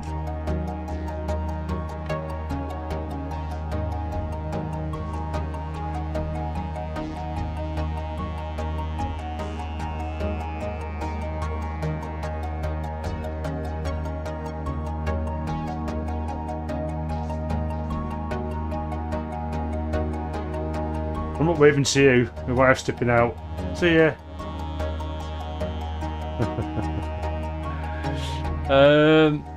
See ya, Val. Say ta-ra, Val. Ta-ra, Val. Yeah. Yeah, so there you go. A couple of drones. Probably a bit loud, that second drone. Let's turn it down a bit.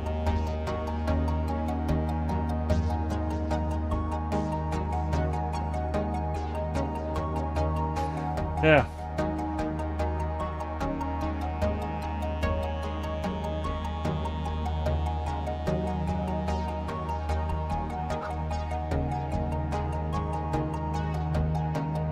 Whoa! Into Lucidity. Hello there. I don't think I've met you before, mate. Have you been here before? I have got a very bad memory.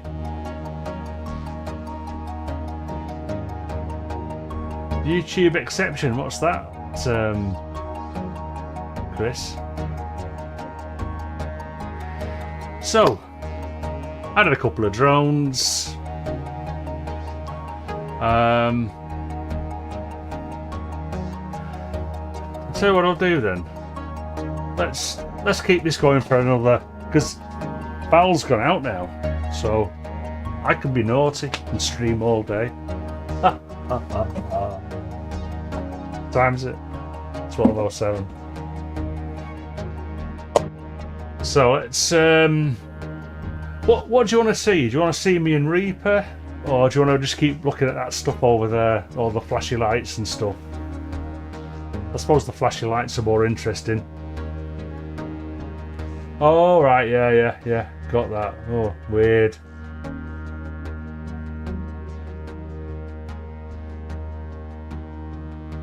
Alright, okay mate, yeah, thanks for tuning in, and actually, you know, good to see you in chat and what have you.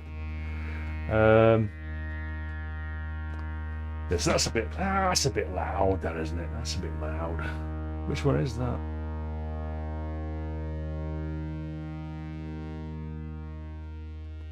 It's that one there, isn't it?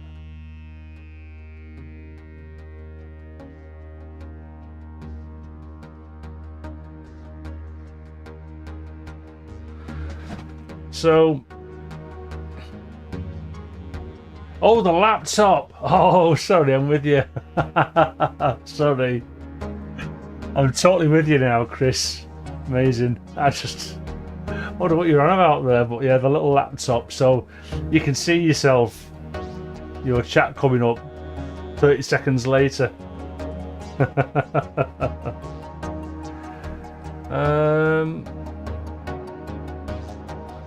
So what I could do then, let's have a look what volume automation I've got going on. I suppose I could, let's bring that down here a sec. So I could have the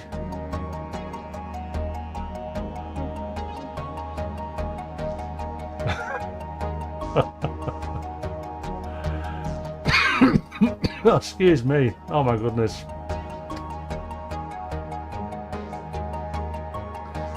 I've just faded the Nova out, so I need to bring it back in again.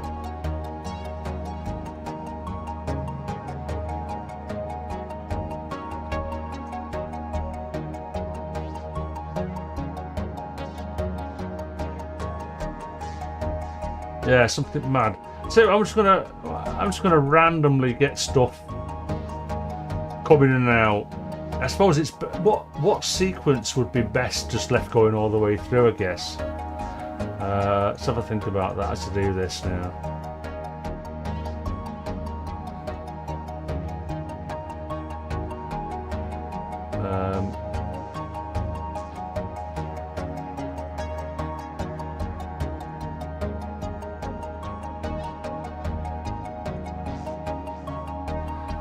So let me just turn these off a sec.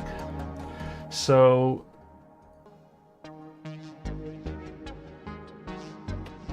I think the OB12 sequence. So where's that one now? It's that one there, isn't it? I think it's a bit too drastic on the old. So let's just, well, you can't see what I'm doing because you're watching the flashy lights, but I'm just altering the automation in Stepic.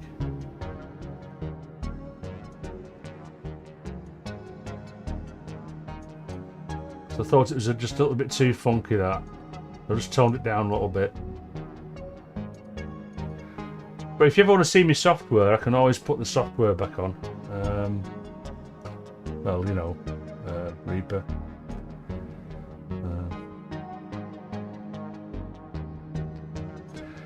Now, also what I could do is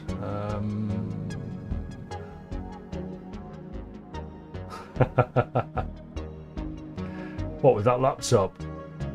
The OB12 and the JP8000 I want playing at the same time, so I'm going to add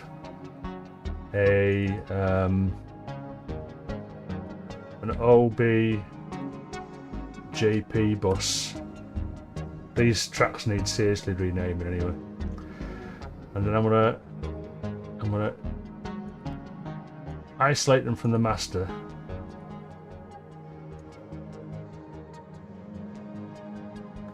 And then take off the reverb and delay, put the reverb and delay on there. Like that. And then send that into there. So now I can, and I've said this before, haven't I? I can on the bus I can just add one set of volume automation rather than trying to modulate or automate the two volumes at the same time. When the envelope is activated, the automation of the sequencer will open up a certain frequency. Yeah. a sec. Let me. So what I can do now, I can get rid of clear envelope. Yes. Just clearing the envelopes on the OB and the JP.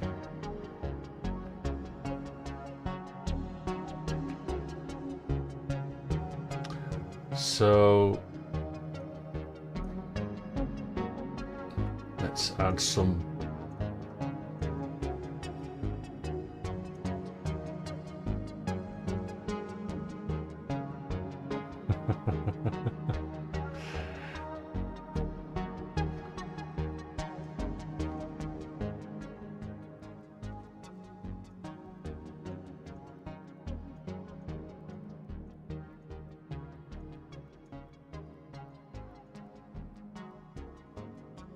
Anyone watching the tennis today?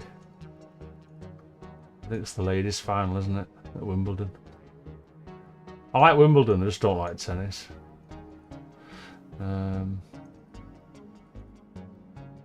Which must sound a bit weird, but there you go.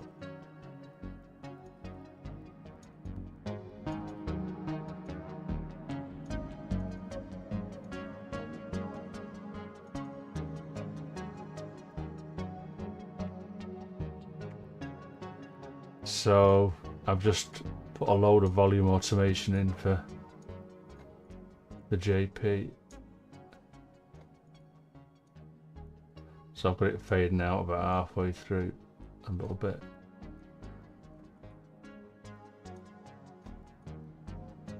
Yay. So let's bring the other one back, Nova. Suppose I should leave the drones going for the minute.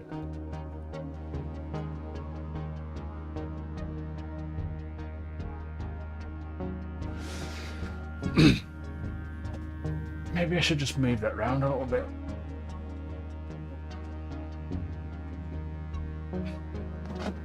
God, I've never been able to play tennis, Klaus. Never. I've been crap at sports all my life, really.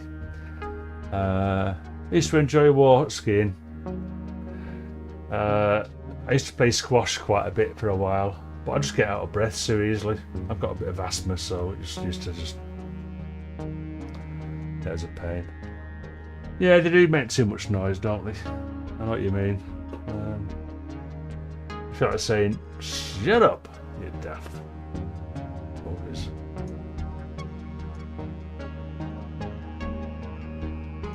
Yeah, so now they're just going to come in and out.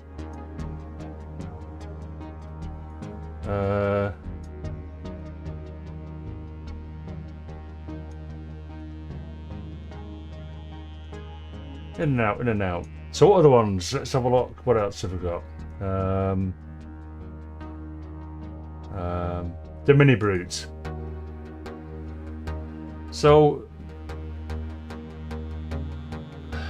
the mini brute's a funny one because but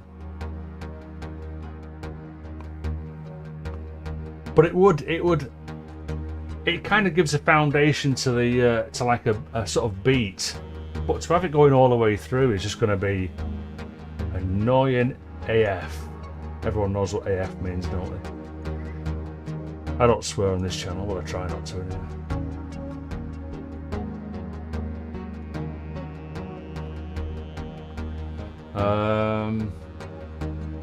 So I'm just changing the fade out for the Nova. So everything's going to fade out and leave a couple of bars with just drone. And I've not got elements going yet.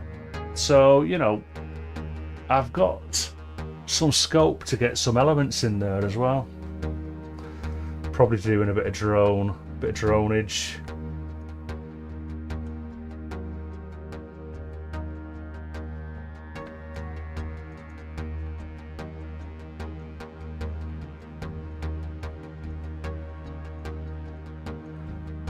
Adding a load of mountains. More mountains for the mini brute, please. That's the mountains. I think it's North Italy. Sort of like bordering Switzerland. Gotthard Pass thereabouts, you know, just over the border. Actually, it's not just over the border, it's miles away, but you know. It's the only pass that I know, because we tried to go over there in 2019 and they wouldn't let us on.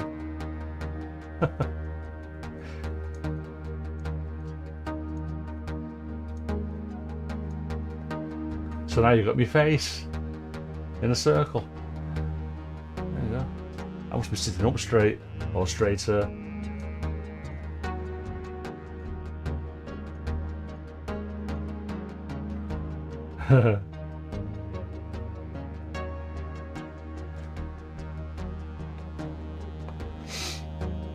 So let's have a look.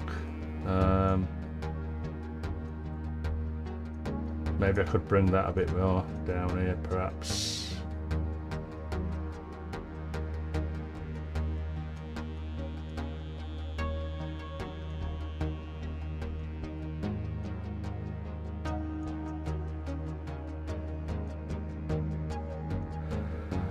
Oh, it's almost like it's quite therapeutic, this, in a way. Just dragging these little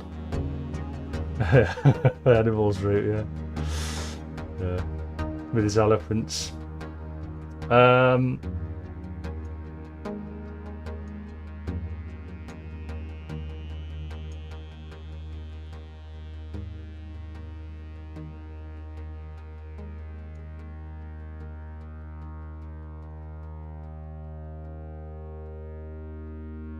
And then you're left with a bit of drone. Oh, nice find with the elephants, Klaus.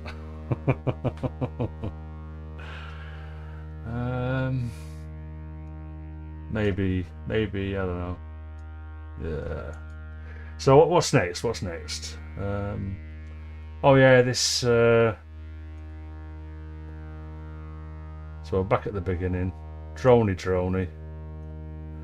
Probably start this a little bit later, maybe, and probably have this coming up in between the troughs of the mini brute sort of thing. I don't know, maybe not.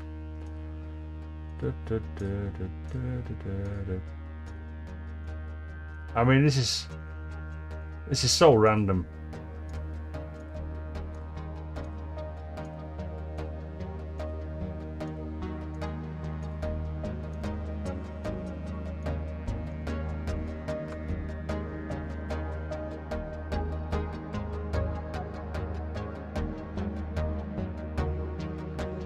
I sometimes forget to breathe when I'm doing this.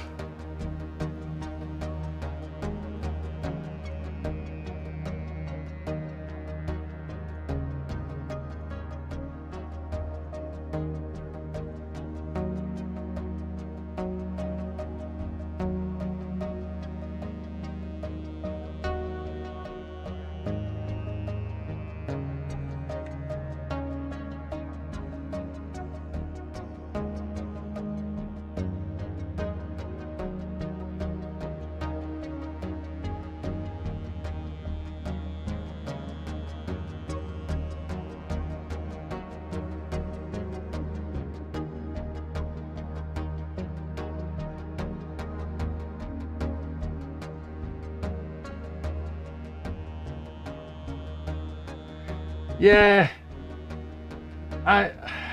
do you know what? I had that granular face plant granular project, didn't I? That I did just before I disappeared to Scandinavia, and I went back to it the other well, after the last live stream, actually, because I thought, well, what shall I do next? Because each week I'm doing a different one. Well, that was the intention anyway. This is a brand new track. But anyway, I listened to that phase plant thing and I thought, well, actually, I don't like this. It wasn't not the granular. That's not a problem, but just the composition, and I just thought it was a bit naff. Modular 1. What's that one there?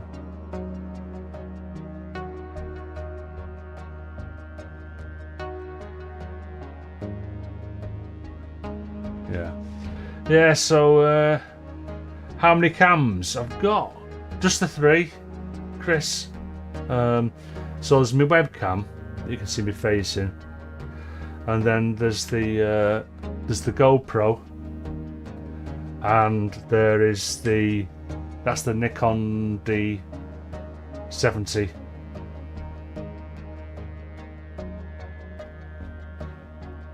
I've not heard of that one. Into lucidity. Have you got a shortened name for that?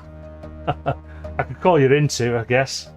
But I've not heard of that one. Code FN42. What's that? Is that like?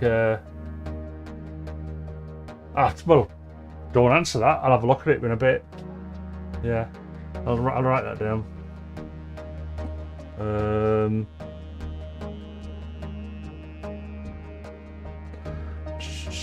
So, code.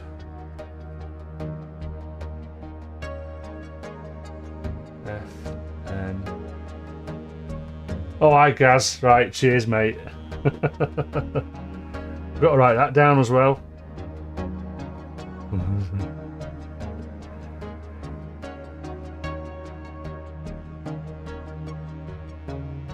I mean, Gaz, have you got anything on your channel? Have I not subscribed to you? Because what I try to do is, I subscribe. If anyone subscribes to me, I basically subscribe to them. Generally speaking, I mean, I do have some subscribers that have virtually nothing on their site, so I'm thinking, what's going on there? Then they're probably just listeners. But if you've got any stuff on your website, on your sort of YouTube channel, I'll sub back and have a listen to some of your stuff. So let me know. Right, so let's do the West Pest next. Somebody at the door.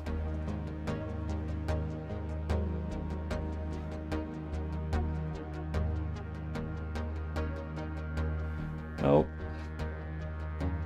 thought you had someone at the door then. Ooh.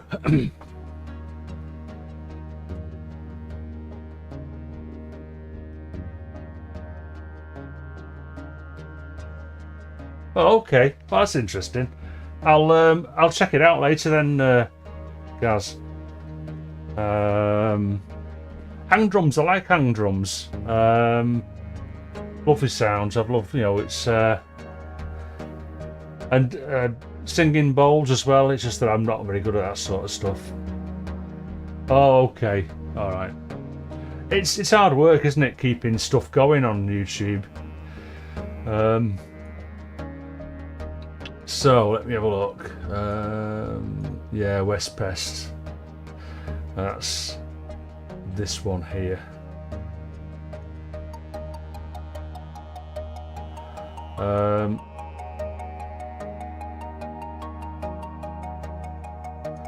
So first of all, yes, I'm probably.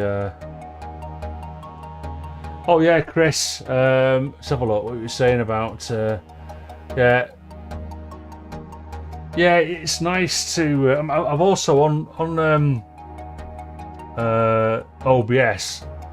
I think if I press F9,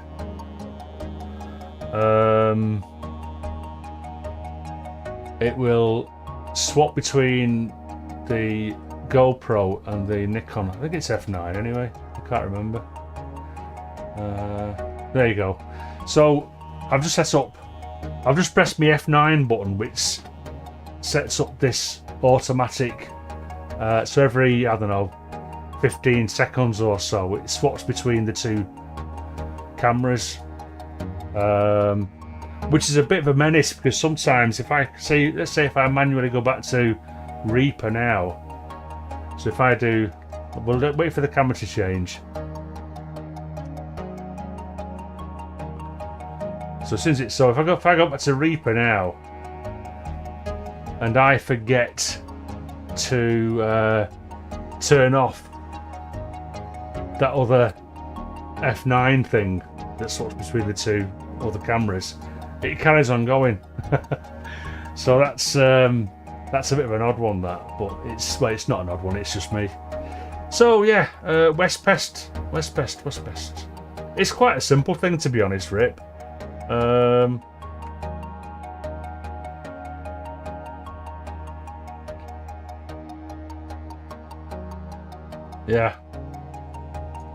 Yeah, it's worth getting. I reckon I would like more cameras, actually. I want well, I've got an Elgato Camlink Pro, which my lads bought me for Christmas last year, and it accepts 4 HDMI devices. So I would like another 2 cameras, really, but it's just a budget thing. It's like, what comes first? I can't keep buying stuff. I run out of money. So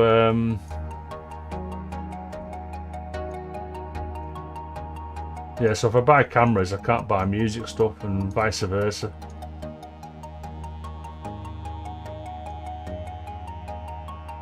So I'm adding a bit of volume automation to yeah, it's nice just to add a little bit of, you know, interest to the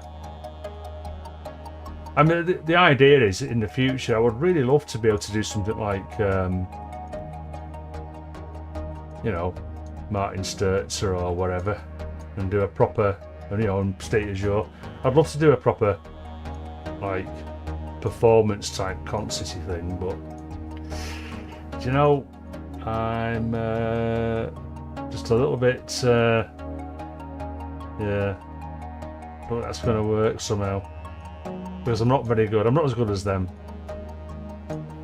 both composition and performance.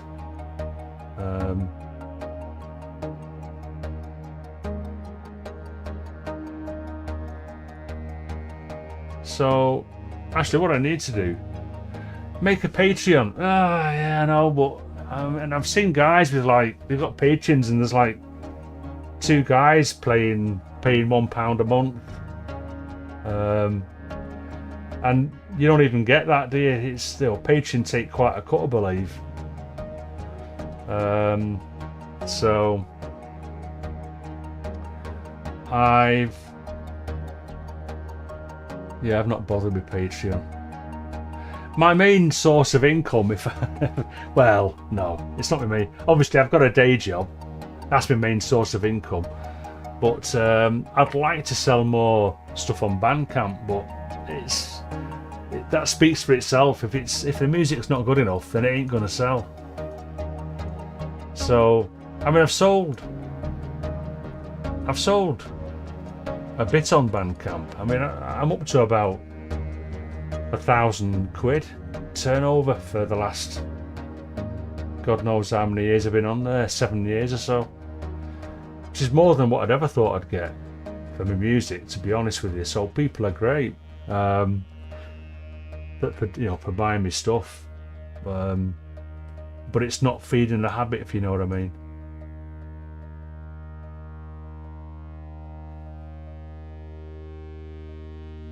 I like that fading out, I like that, actually. So maybe that one should fade in a bit more. Yeah, cameras. I've got, I downloaded Droid Cam, Chris. Have you got an Android or an Apple? I've got an Android, and there's something called Droid Cam.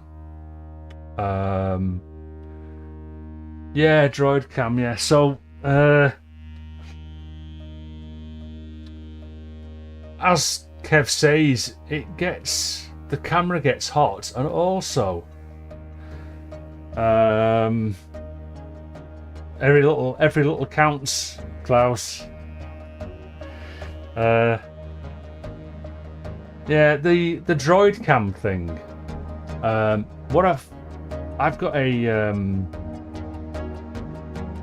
Moto G. I think it's a 7. And ever since I've been using it with Droid Cam, the battery charge indicator has just gone all Pete Tong. So it will say that it's like at, say, I don't know, 15%, and then it turns off. So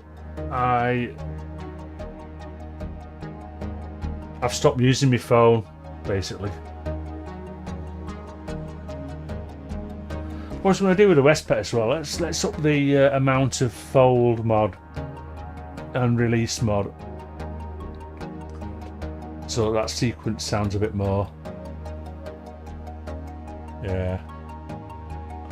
Actually, what I might do, that's what I'm going to do, because rather than have the same LFO on the fold mod and the release mod, I'll use the internal LFO for the fold mod, but for the release mod I will use a different LFO, so that it just makes it a little bit more interesting.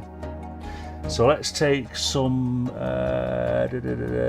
take a triangle out from that one there. It's going quite slow, too short, gotta be the big red ones. So triangle from there, take you through there, try and keep you tidy-ish. And dynamic mod, it's that one there, isn't it?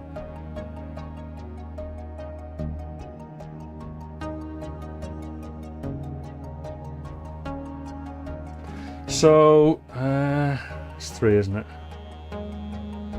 Or is it? Oh, it's not 3, is it? Oh, bugger that up. 2.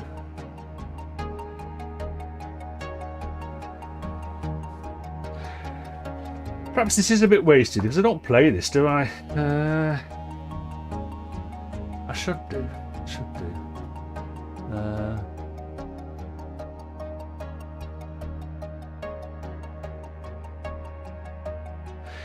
Yeah, Chris, I heard someone talking about. So I've got a Logitech. I think it's the C920. It's a 1080p one. I've been told that the Logitech, the 4K camera, is not overly expensive, and it's quite a good webcam. What I find with my webcam is you'd only ever see me using it as an inset, because I think the quality isn't that good, but the 4K one might be alright. So it's worth looking into the 4K Logitech webcam. So, right, so what have I got going on here now? So that should be making that a little bit more interesting, perhaps. I don't know. Oh, that's what I was going to do, wasn't it? Yeah. So let's. So I'm currently using. Is it that one there?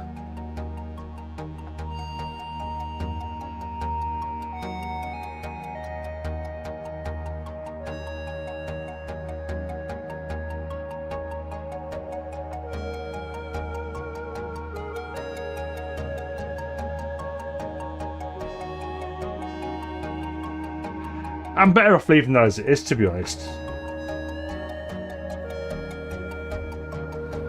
Because it's nice to have, I suppose, even someone as crap as me, it's nice to have something to actually play on top of all these sequences.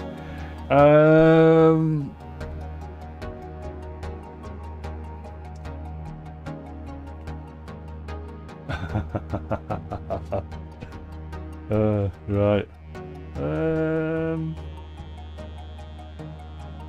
What was I going to do? Well, I've got the Westpest doing stuff now. So, and there should be quite a. But what I'll do? Oh no, I can't. Can I? It's got to keep going. Yeah, I can't do that. It's fucking rubbish. But you can change that. You can hear that Westpest sequence changing ever slightly. It's going along. So as well as the volume automation taking it in and out, it's also changing with the fold modulation and the release modulation. Yeah. Okay. Next. There was a COVID app in the UK, Klaus.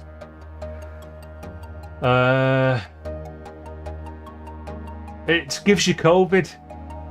So you put in this special code and it'll give you COVID. Yeah. No, it was for like an alert. So if there's somebody who had COVID. So the idea was that everybody was supposed to have this app on the phone. So that if you were walking around with your phone and you come into, say, within a certain distance of someone who had or has had COVID, it sends you a warning. So I didn't install it. I mean, I took COVID quite seriously. We still do in this house. We're still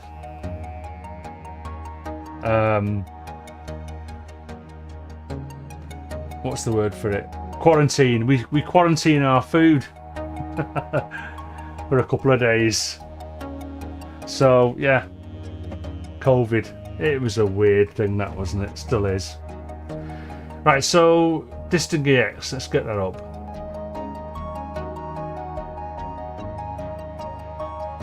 Gives your phone COVID, yeah. Disting, which was the Disting now? Keep forgetting. It's that one.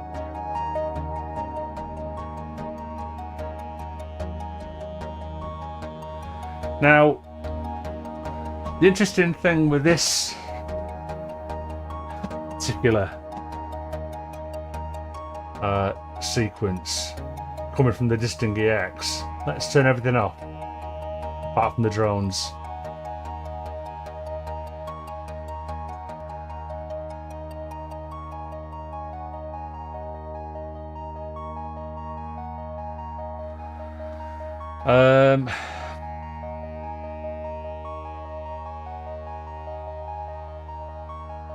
Okay, Kev. Right, I wasn't reading that. I've not heard of AngTube.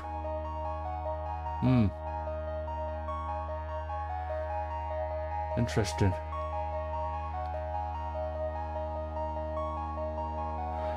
Yeah, so I want two more cameras. I want one to focus on the modular, and I want one to focus on these things here. So it'll do two overviews, left and right, and then two, one for each of the sets of hardware. And also, I mean, I've got the hardware in the rack, but to be honest, it's not worth putting a camera on it.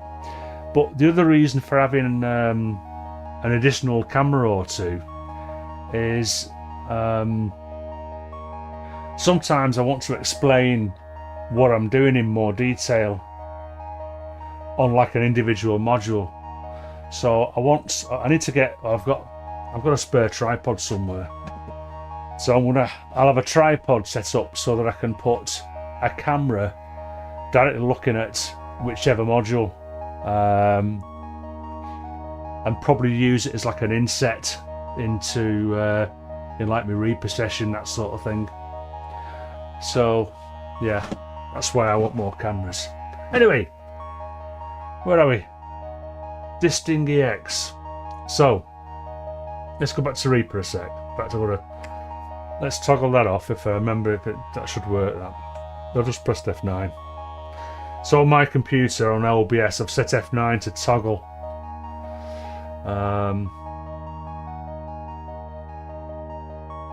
Oh no. Oh no, is it F10? Might be F10. Stop it. I can't remember. So maybe it isn't a toggle. So let's just see if this changes this camera now. It shouldn't do. Let's put it back onto Reaper. I'll tell you what, Chris, I mean, once you go down the multiple camera route as well, is so wherever software you're using to do your streaming, I use OBS. There are other softwares.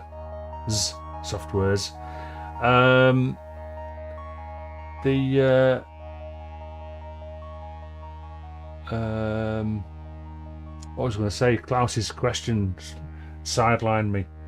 How often do you play on that bass guitar you have? Not very often. I do play it, but if you think I'm bad at guitar, you actually hear me on the bass guitar. I need a bass guitar that's about a foot shorter. So yeah, it does get played. I've played it on. I've got some guitar stuff. I've shown you it before, haven't I? On SoundCloud. It's still a private track, but yeah, Kev, with you 100% there. It's a little bit. We've been well shafted, haven't we, over the last couple of years? We've probably, in fact, we're getting a bit political now, but we've probably been shafted for the last 200 years or whatever by people in government. It's just, it makes me blood boil. Anyway, moving along. Yeah, so Distant EX is just coming in now. You can see that's the, where is it now? Distant EX. There you go. It's coming in there. Now, on the MIDI channel, where are we? There you go. Distant EX MIDI. Oh, it's that one there actually, sorry. Settings. So I've got me, I don't know whether everyone's seen this. I think most of you have seen this. This is the plugin that I use, that I wrote myself, and I use for changing the parameters on the Distant EX poly wavetable algorithm. So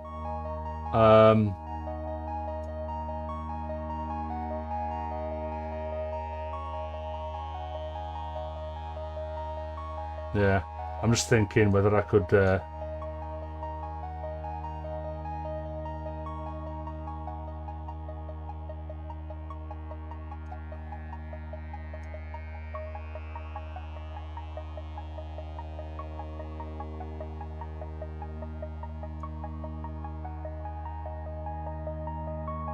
you know, do a little bit of that. Yeah, Rip. That would be so good, wouldn't it, eh?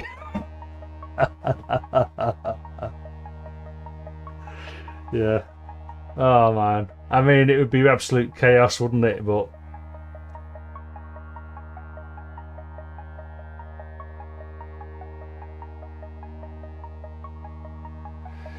oh, I'm well in the preset swamp, mate. Chris,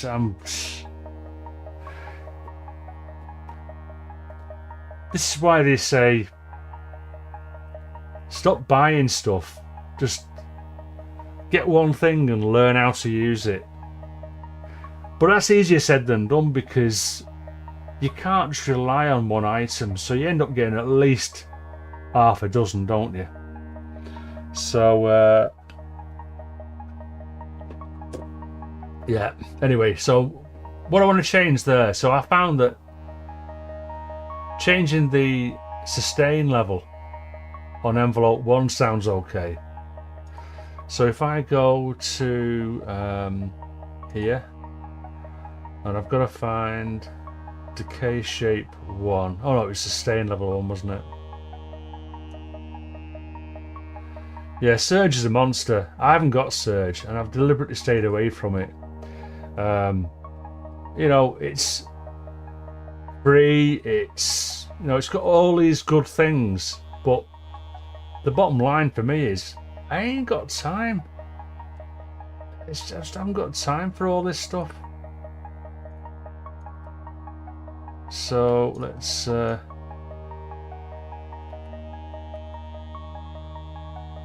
what we can do, we can, have we did, I've not done volume automation on here, have I? So it just comes on all the time, doesn't it? Yeah, there you go.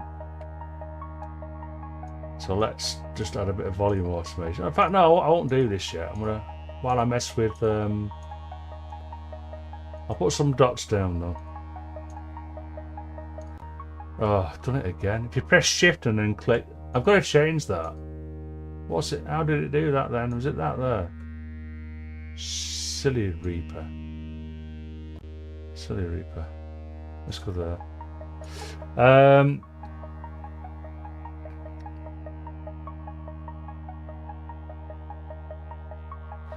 West Tone Thunder 1, Kev. Yeah, right, okay. Not heard of that one. Yeah, I mean, I don't know about you, Kev, but I bought a bass. It was only 100 quid, that thing. It's just a cheap old bass from my local store, Dawson's. Used to have a store in Warrington, Dawson Music. And sorry, is what Reaper only? Kev. Oh, Vital. Vital isn't Reaper only. But yeah, I mean, Vital's good, Klaus. I've got Vital. I do use it every now and then. I've done the usual sort of, you know, project where it's just all Vital.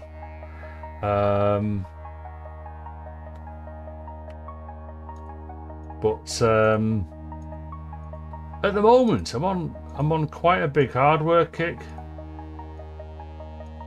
and that's not meaning to show off. I mean, I've had some of this whole hardware for like dozens of years, so, and I'm not like I'm not a hardware snob who doesn't like software because hardware is better and all the rest of it. I like to use anything that makes a sound, basically. All right, yeah, so, but because I've had this hardware for a while, the likes of me, the JP, and the OB and the Nova, it'd be criminal of me not to use them. You know, I think so anyway. So yeah, Pyramids now. Pyramids, Gaza. Are the Pyramids at Gaza? I don't remember now. I'm not very clever when it comes to geography.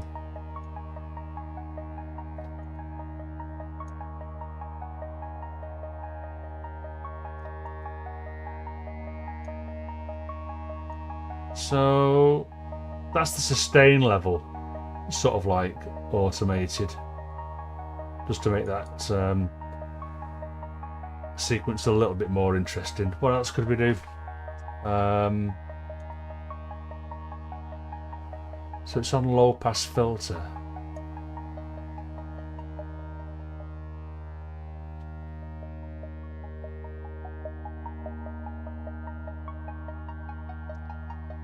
I suppose we could automate the oh, is it? Oh shit, man. What am I thinking then? Geezer. Oops, I swore. I said F. I said the F word. First time ever on my channel. Naughty man. The true me is coming out. Geezer.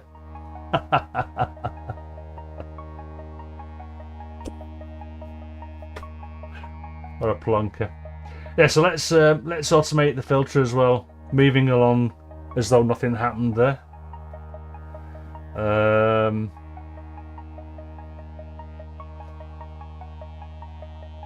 Maybe some of these need to go a little bit. These pyramids need to be a little bit higher in places, don't they? What a plonker. Let's just bet a bit smaller. Oh yeah, sorry mate. Yeah. It was written for Reaper. It's a JS effect, which stands for Jesus Sonic. Don't ask me, I don't know what that means. Technically, it is Reaper only, but I believe there is a way of getting it to work in Bitwig. So if you've got Bitwig, you can use Reaper JS effects. How's that, so what I'm looking for here, filter frequency. There you go. Yeah, pretty much. Yeah, just miss the second S off. Or the first S. It's Jesus Sonic, not Jesus Sonic. But if you look it up on Google, you'll find nothing. It's weird. Yeah, the only one I've heard of is Bitwig, Chris. There's something in Bitwig that allows you to use their effects. But yeah, so Kev, yeah, I've written a few of these actually, but this one is purely for the polywave table algorithm. Yeah, it took me an absolute age to write, but yeah, it was worth it, I think.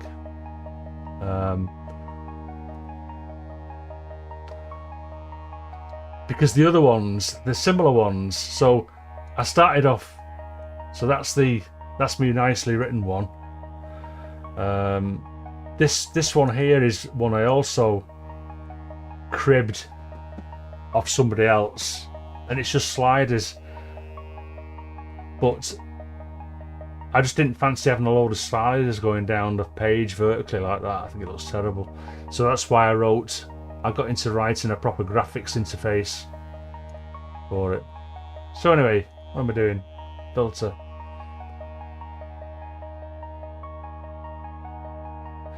Yeah, I had DRC. I also had Caustic for my Android, but I just got fed up of using my phone for stuff like that. It was just,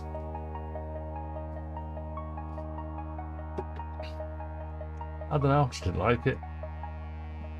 So that's filter right down. Let's not go any lower than say.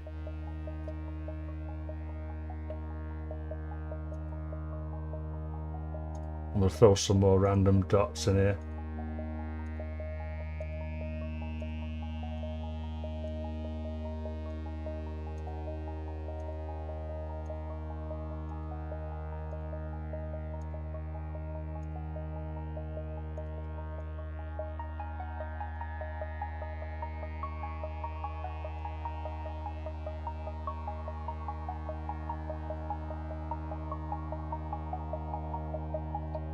I must wonder whether this one could just run all the way through the track. I'm not sure.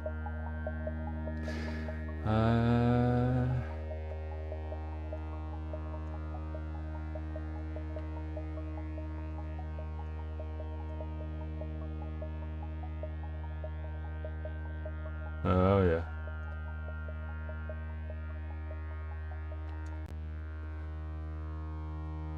I just want to see what this sounds like down here.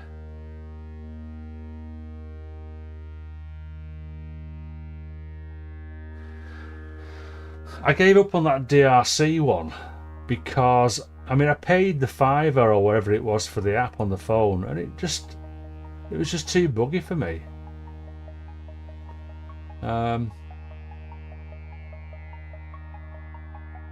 So yeah, I stopped using it.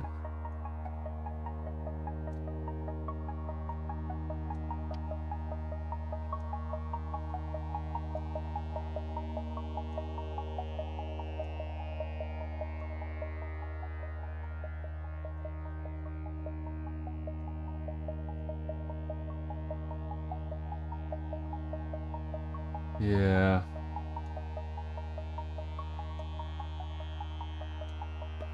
So I'm just randomly just faffing around with bloody levels and stuff here. It's like, you know, it's not that scientific. So, or that musical. Let's take that out to the... In fact, no, I could probably do another one, couldn't I?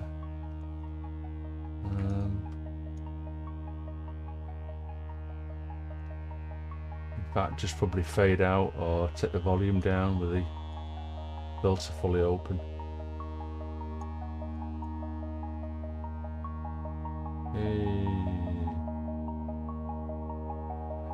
So that's...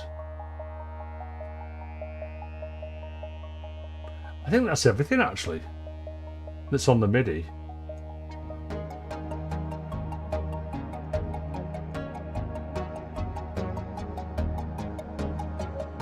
Maybe they need to be in the middle. I don't know.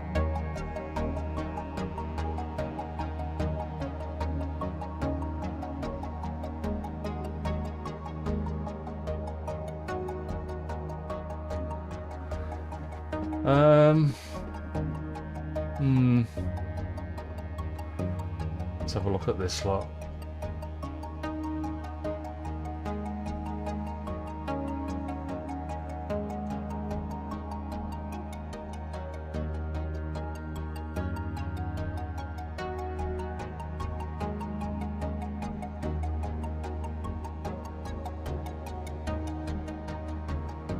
Oh, wait a minute. Oh, yeah, that's the one. Yeah, that's the right one. The bus.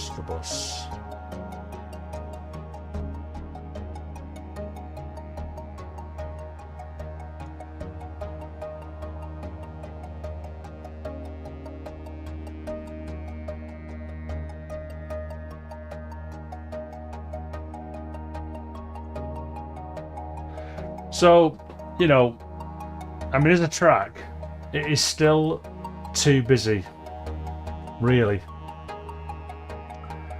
I don't know what it's like for frequency levels of what.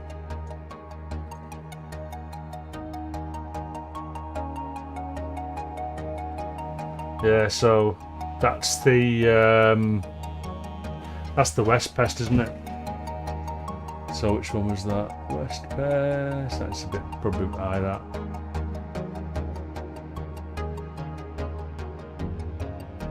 But yeah. Yeah. Yeah, so which one's your main then? What's your main DAW, Kev? Is it Reaper or Ableton, or do you find, I suppose with Ableton, when you see people using it on the tube, it's a very, very good live performance software.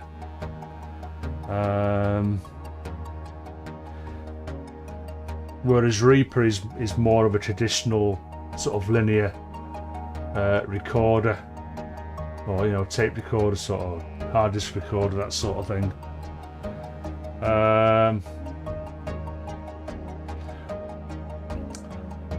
And I suppose common sense would say that I should get into Ableton, but some of the guys that I see using Ableton, they're actually good performers anyway. Oh, okay. Yeah, so I'm probably not going to go to Ableton at this point in my life and just try and manage stuff within Reaper.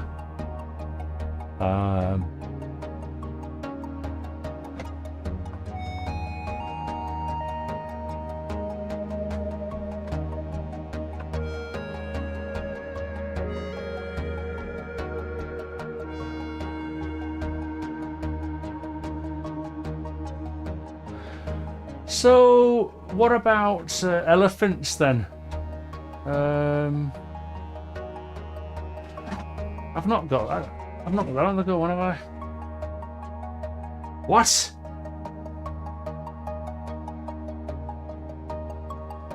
Gaz, what you mean mine?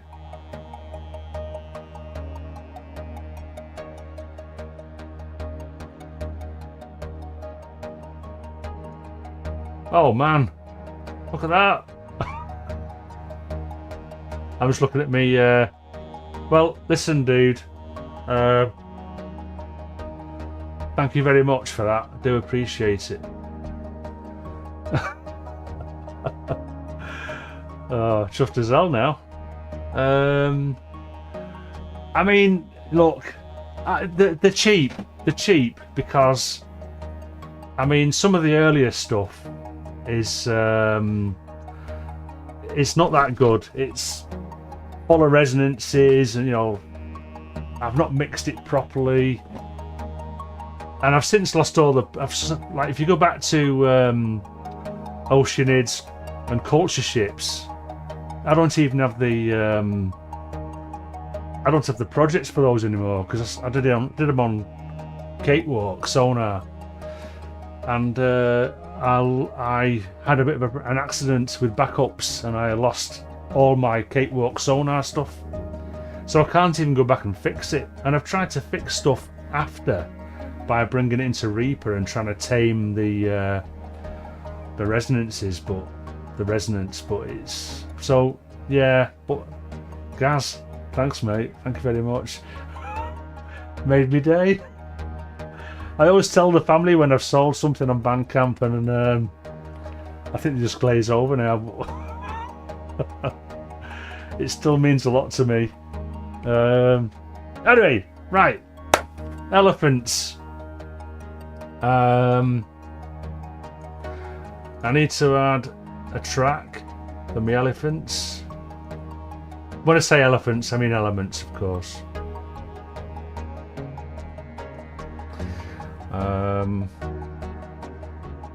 Oh, I can't stop grinning now.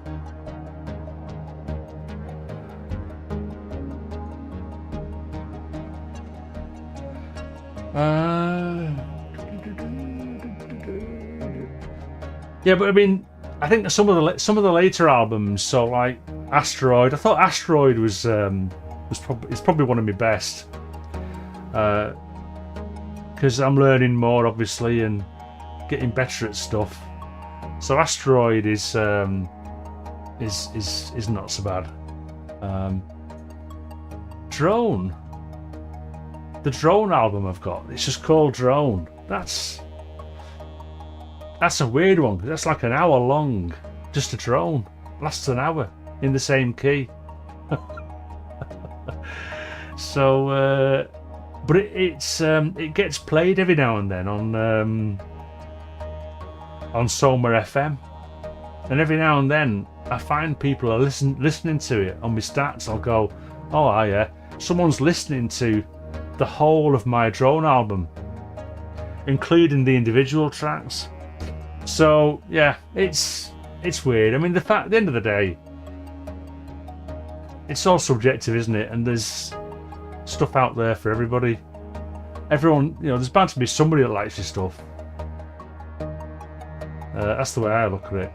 And my advice is always now, and I've said this to Klaus in the past, I'm sure if I remember rightly, just release stuff, make stuff, and get it out there, because you just don't know. You just don't know at all. Right, elements. I've added a track, but let's stop it going a sec. I'll leave the drones going, because what I'm going to do as well is I need to tune elements, and when I'm using elements in drone mode, let's just make sure it makes a noise. Oh, there you go. You can hear that. So, I'm running out of cables. Can't be. I've not used that many. Oh, I have, obviously. Let's have a look. I send into the gate. I just send some voltage So I've got a where is it? My offset attenuator, and I send the output of that to the input of my gate, and I just wind it up to a point where, so you see that? Now I need to tune it anyway, so it's tuned to C at the minute. Suppose could I send a D to it from somewhere? No, I'll just tune it. Let me, I need to get it to resonate.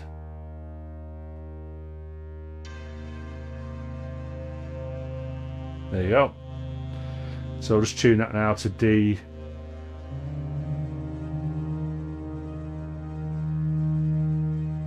In fact, I could probably just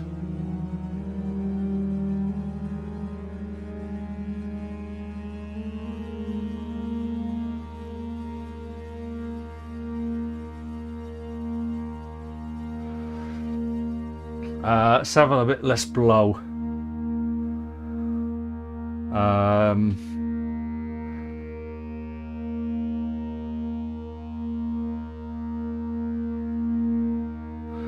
And now what I need to do is get some LFOs on some of these. Let's use Ornaments and Crime to change the position, say.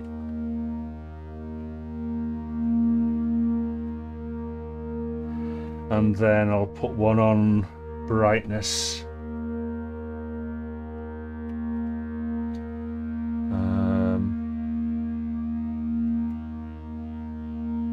Actually, what I need to do as well, I need to check which is left and right. So, because I've had it all unplugged. So that sounds like it should be left. And that should be right. There you go. Yeah, that's better. So what else could I change? So you should just be able to hear, I hope. Hey up, Davy. Are you back? Is Sonar already out? Well, good question. Or it would be if you were interested in it. I've had my hand bitten by Sonar, so because I was a platinum lifetime owner of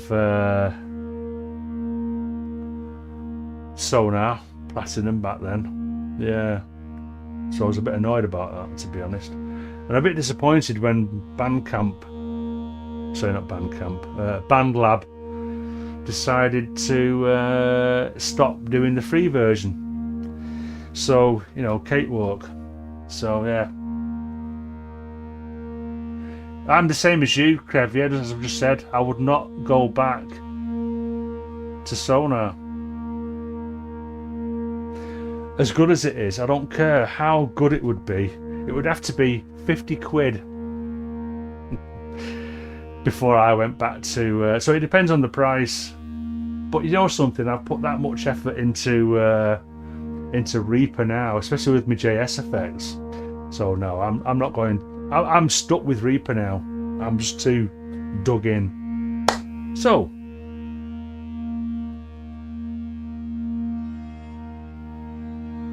Yeah, probably needs to go up a little bit, doesn't it?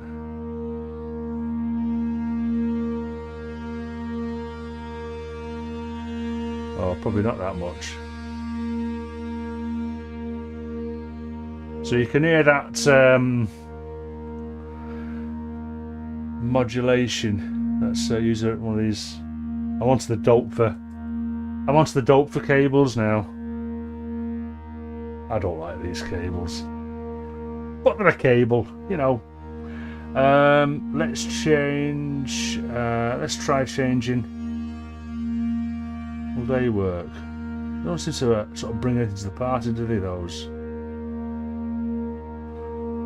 which is a bit weird.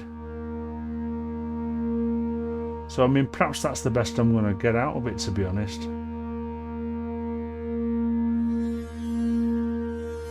Oh, mind you, see that Maybe I should bring the blow back in, but gradually have it going in and out. Which is that one there.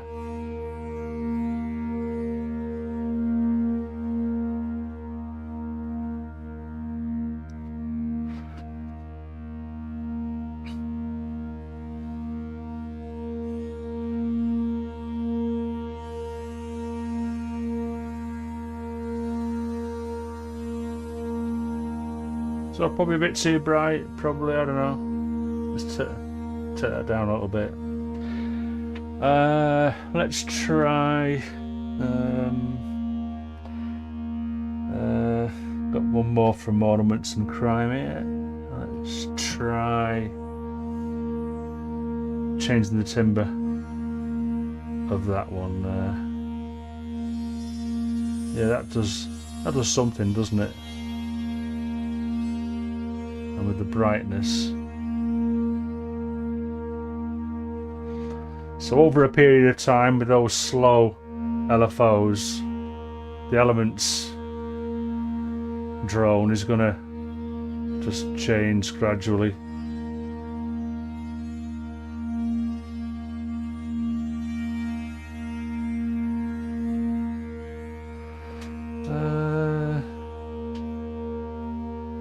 Maybe it's a bit too high. Let's just tune that down to... Take it an octave down.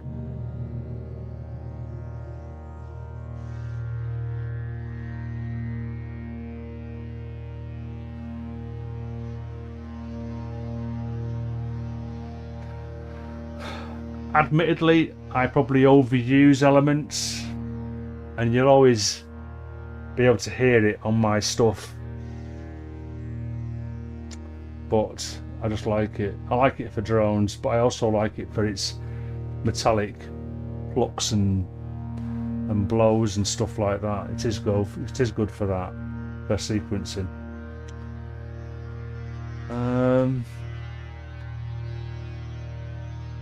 So yeah, bit of Elements there for you.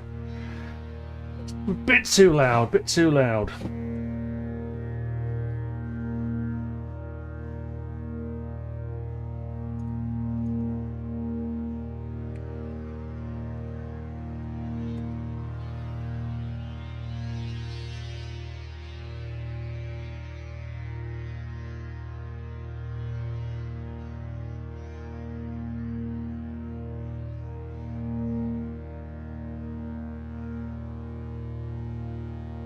Oh, sorry. I'm catching up on the chat here, and as I'm going back up, I'm going, oh, Mike's here. Hiya, Mike. Yeah, we're talking about how good Reaper is, aren't we, Mike? Yeah. Yeah. Who wants to go back? Who wants to use anything else? I mean, let's face it. What is it? I think it's £67 for every 2 complete versions. That's ridiculous. I mean, it's like, I mean, version 6 now is sort of like getting up into the version 7 territory, and it's taken how long to get to that? Over a year. So you're looking at £67 every 3 or 4 years. It's ridiculous. But, yeah. Thanks, Klaus. Yeah. Yeah. If anyone mentions doors in a YouTube chat, I always just go capital R space, capital E space, capital A space, etc. Hit enter and see what happens. Probably with an exclamation mark at the end. I mean, not only is it good for the price point, I mean, it's just such an excellent functional door. Yeah, I mean, okay, with Bitwig, you know, it is good for the automation and the modulation stuff. I'm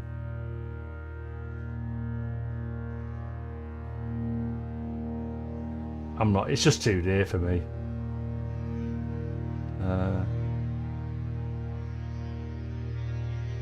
Serato Studio, I've not heard of that one. Let's go back to the beginning on this. Let's rewind it, and then we'll kick off the. Let's see how these are sounding now.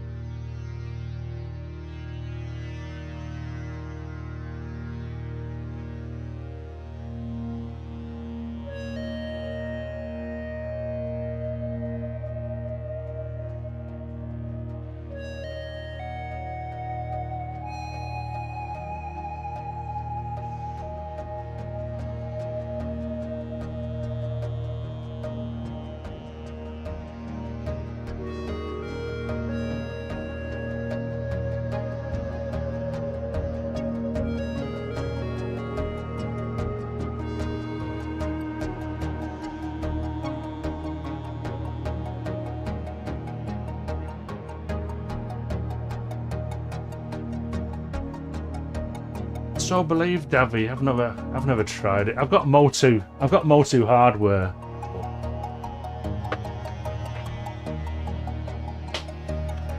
I was such a Sonar fanboy when I was using Sonar. I was using Sonar for, well, I actually got Cakewalk free with a Sound Blaster sound card.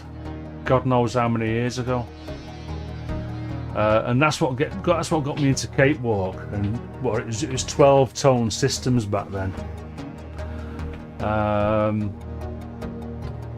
So that's what sort of got me into. And before I used on the PC, before I used Cakewalk, the MIDI sequencer, I tried using Cubasis Lite. It was just terrible. It was a horrible thing. Did you call them DAWs back then? I don't think DAWs were a thing back then. So yeah, that's when I first got into to Sonar. And one of the reasons why I went to Studio One for a bit, so when Sonar went tits up, I went to Studio One, and that was okay. But it lacked the community, it lacked the help, and I had a lot of problem with Studio One, as I've said before, and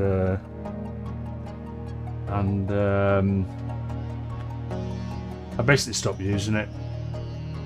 Just one day I said, right, that's it. I'm going to Reaper. I'd already bought Reaper, and I thought, well, sod ya, I'm going back to Reaper.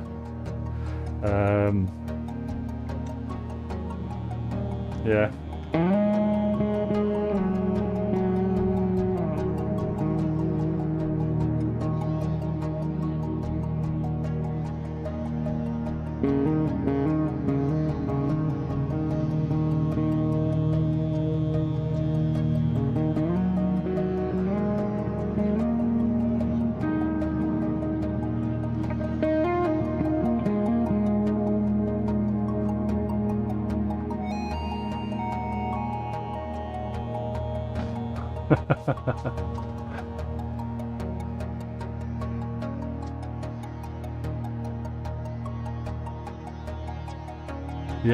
Yeah. But at the end of the day, it's not about DAWs or whatever, which is best, all the rest of it. It's whatever works for you. I would never dismiss. I don't think I would anyway. I can't think of anything. I mean, I've not. Oh well, maybe. I tried. What was that one? Samplitude. No, not Samplitude. What was it? There's a DAW called, but what's it now? It was distributed by the same people who distribute SoundForge. Magic, is it? I don't think it was Samplitude, because Samplitude's software, isn't it? It's is it an amp software? So I'm trying to think what that DAW was that I used for a while. So when Sonar went tits up, I actually bought about 3 DAWs. But that particular one, done by the same people who release or sell SoundForge, that was one of the worst. But and it was hard. I'm not talking about the GUI. I mean, the GUI wasn't great, but it was just hard to remember how to set stuff up, audio routings and sends and returns and all that sort of stuff. So one of the reasons I like Reaper, and which is why I've ended up with Reaper anyway, is Reaper's quite similar to Sonar in many ways. I've got pretty much the same workflow in Reaper that I did on Sonar.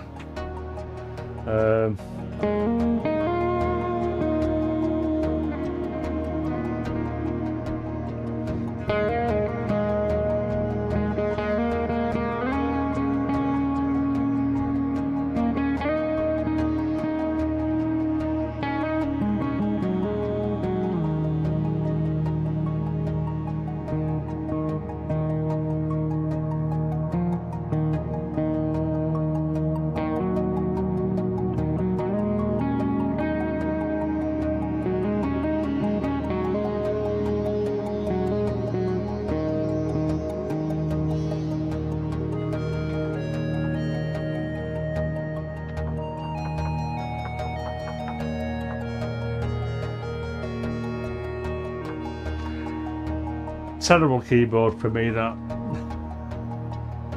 Mini keys, man. I'm not a great keyboardist anyway, but mini keys.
I want to do the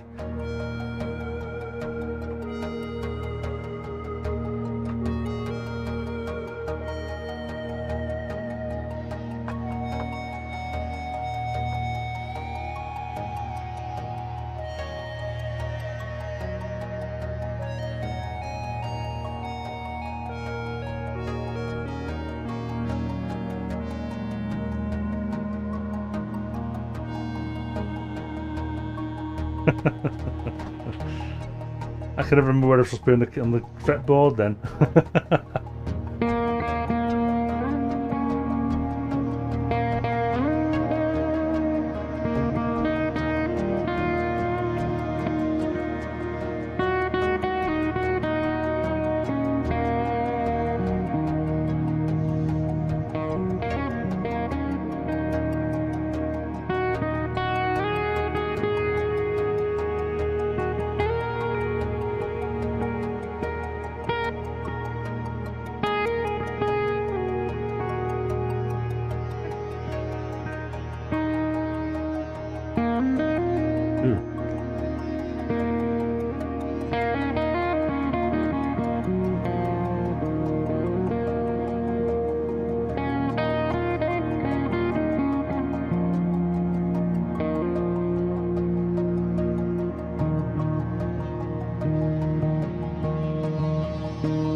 Can you see why I've chosen E flat pentatonic minor now? It's all the black notes. Which is great on a keyboard, but probably not so great on the guitar because there's no black notes on the guitar. Oh dear. So I've got to hunt around for my notes.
What do you reckon? Shall I go round again? What time is it now?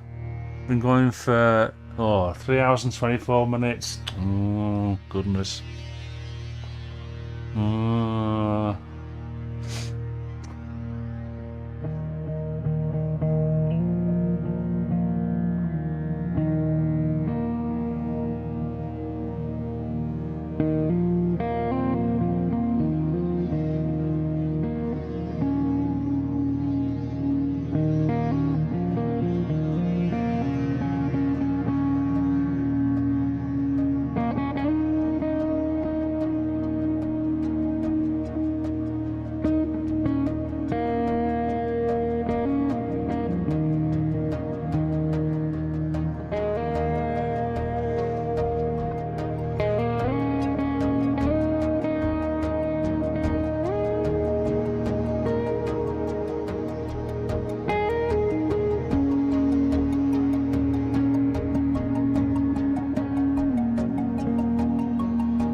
Yeah, pentatonic. It's a funny one, isn't it? I'm a C major man myself, through and through. All the white notes. Probably try a different mode, but you know, It's one of my many big failings really in music, is that I don't push myself hard enough on the theory side and trying different things. So there you go.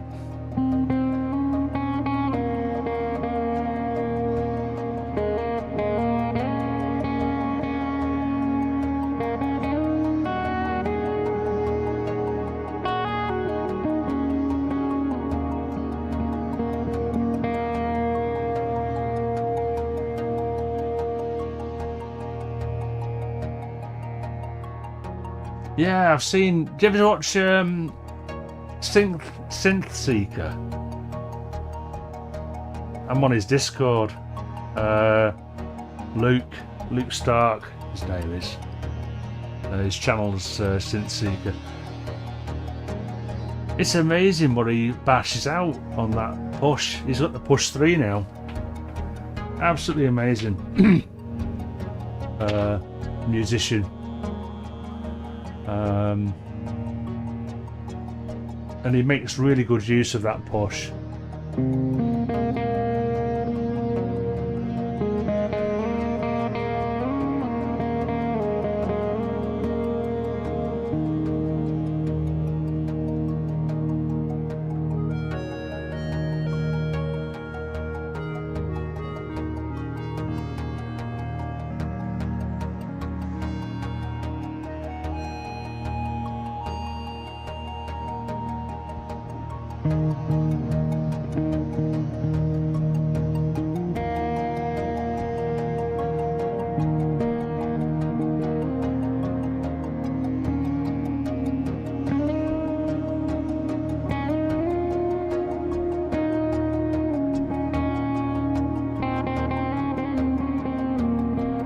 The thing about the pentatonic scale as well, though, again, not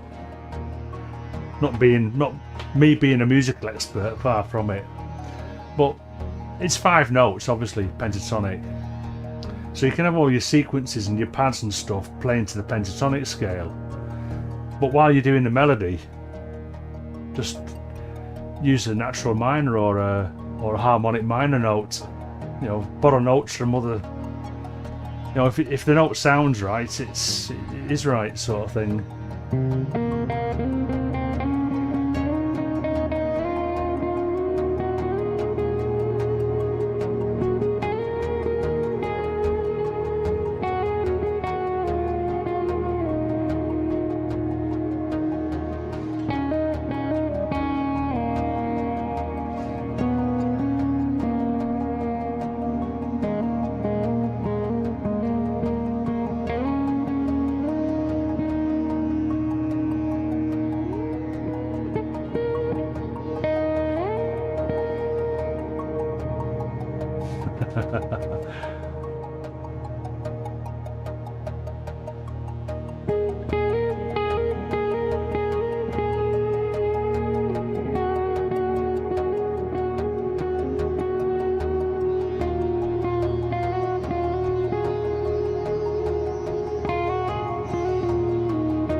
So, Chris, I mean, this is from a guitar point of view, and you'll probably hear it. You'll definitely hear it from what I've been playing now.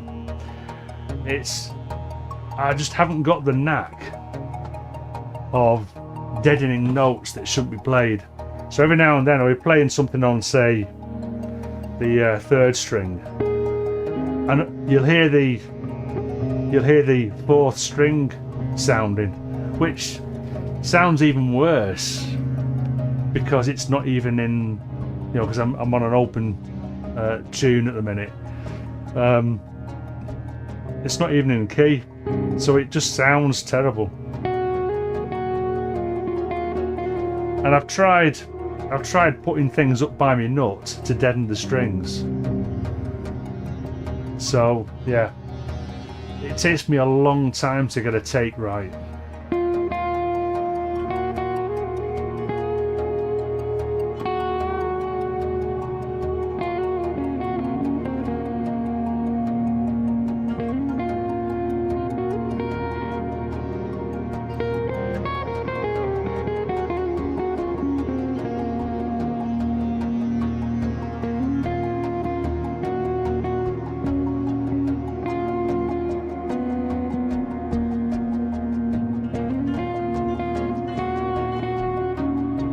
Yeah, I've tried that, yeah. I do try to do that, yeah.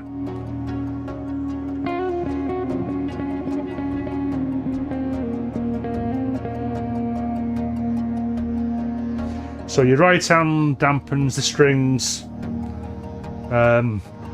lower down, and the left hand deadens the strings higher up, yeah. It's another knack, isn't it? It's definitely a knack.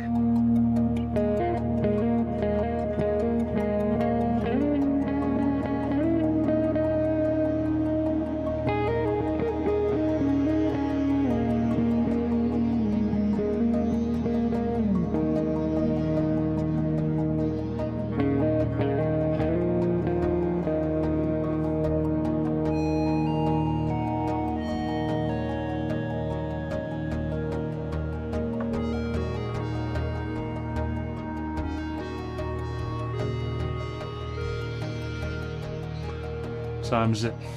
22. Yeah, it works for me sometimes. I just can't. I'm not consistent enough. Like a lot of stuff that I do, I'm just not putting in the effort really.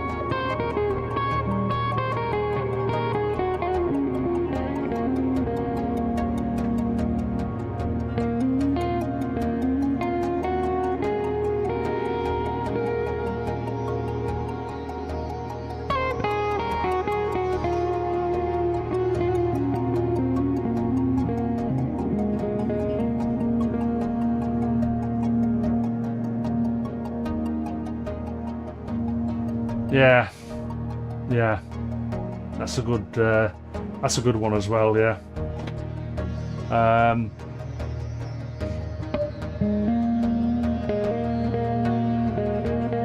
It's like anything, I suppose. It's practice, isn't it? I don't practice enough. I should practice more. But as I've also explained in the past, I'm not a continual guitarist. I don't concentrate on just the guitar. I've got too much other stuff going on. And if I was just a guitarist, say a guitarist songwriter, then no doubt I think I'd be a lot further on now than what I would have been. So the journey that I've taken over the years is to be interested in multiple noise-making devices and not spending enough time on any one in particular. So you become that sort of like jack of all trades, master of none, really. Yeah, so that's me, I guess. The jack of all trades. But I hope that when it comes across on me stuff that I release, that it's listenable. Because all I do is I've just got to spend more time fixing stuff. That's all. So whereas someone who's proficient would knock album after album after album out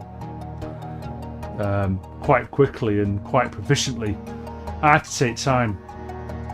And if it takes me 6 or 7 times to record a piece, then that's what it takes. In fact, the old rage, yeah. I was listening to a Steve Wilson interview, so I'm sure many of you will know who Steve Wilson is. I only know him really from Porcupine Tree, because I was quite a fan of Porcupine Tree, and he said one day in this interview, I think it was in a shop. I think there's in fact you can hear this interview on Bandcamp. Porcupine Tree have got their own Bandcamp page, and this interview was taking part, I think, is in a shop, and it's on Bandcamp. I'm pretty sure it is, unless it's on YouTube. But I think it's on Bandcamp. Anyway, the crux of the thing was he was coming to this part of the interview where someone said about, he was talking about a particular album, a particular track actually, and he said, this solo, I'm struggling to nail it. And he's quite pally with he's big friends with oh my god, what's his name now? King Crimson. No, I should know. He just these names, they pop into my head and pop right out again. He's married to Toya Wilcox, and he's a great guitarist. And so when Steve Wilson was saying how he was saying to this guy, I don't know whether I can nail this this track, and he said something like, the other guy said, well, yeah, sometimes it can take 10 times to nail your solo. Of course, when you go live, you don't get 10 times, so you've got to nail it. Robert Fripp, yeah, that's it, mate. Sorry, Rip, yeah, Robert Fripp. I'm a fan of his. I mean, I saw Robert Fripp. He was supporting Porcupine Tree as it happened, and the audience were rubbish. They just take the piss out of him because he was doing this like Preppatronics and ambient stuff. So yeah, Robert Fripp. But yeah, it's funny. It's funny that it's not just people like me who are not very good proficient that need to do the 10 takes. Sometimes the stars need 10, 20 takes or whatever to get something right.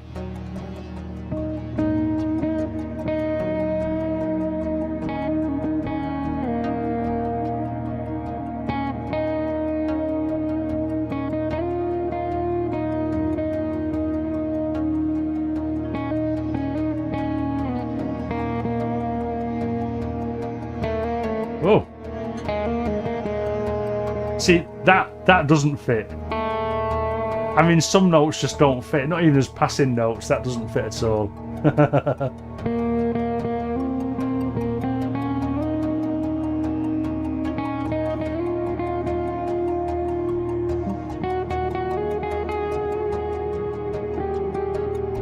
doesn't work either, does it?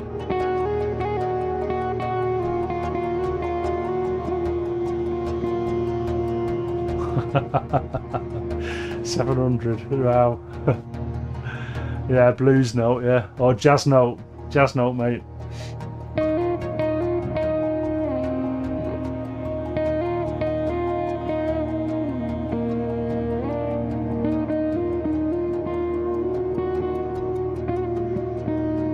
Noodle.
I'm just hunting around for stuff now.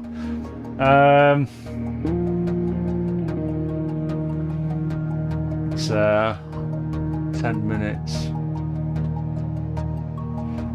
So no, I'll leave that going for a bit. So I'm definitely going to finish at 2 o'clock, because that'll make it an almost 4-hour long stream. Not my longest. I did a 6-hour stream once. Didn't even get up for a wee.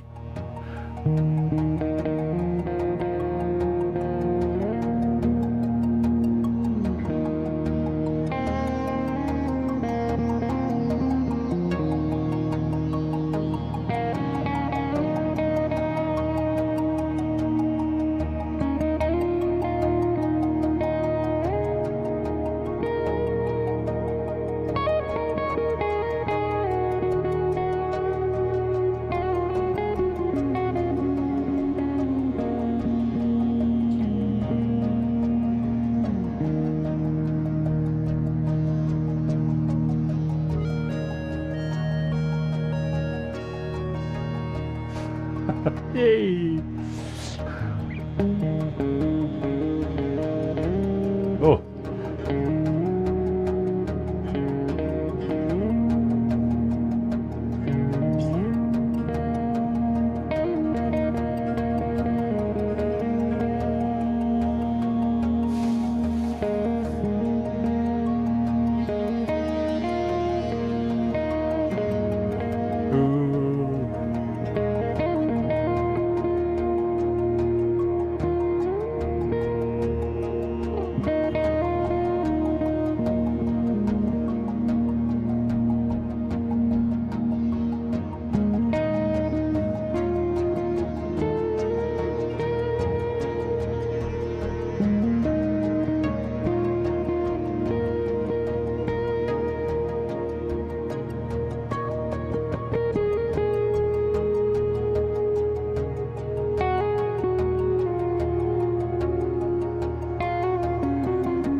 Yeah.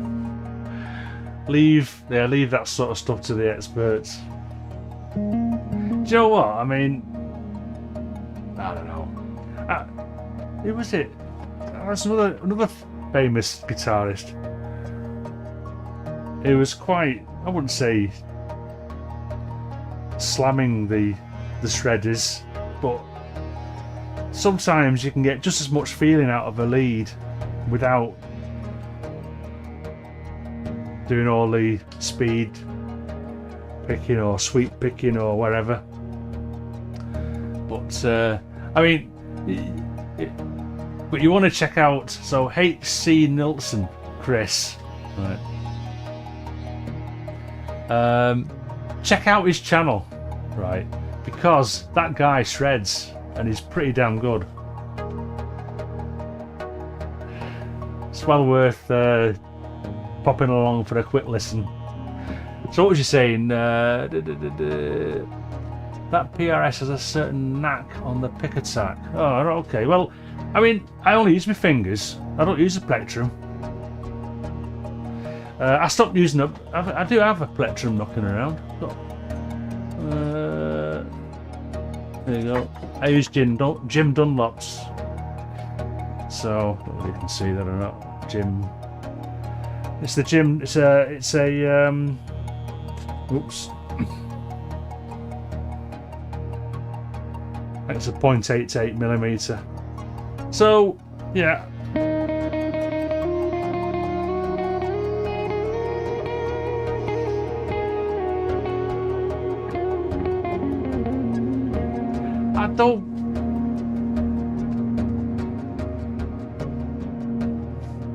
I tend to only use plectrums now if I'm doing some rhythm stuff.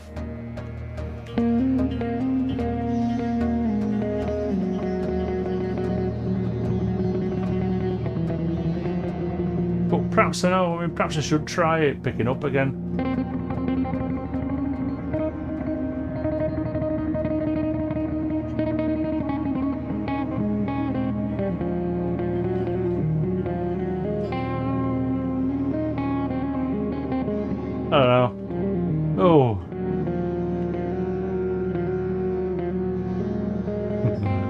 You're welcome, mate, honest.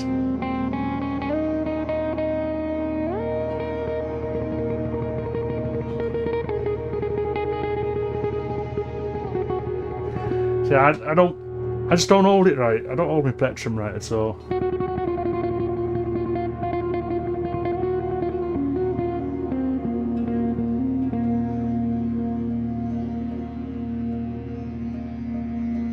Oh.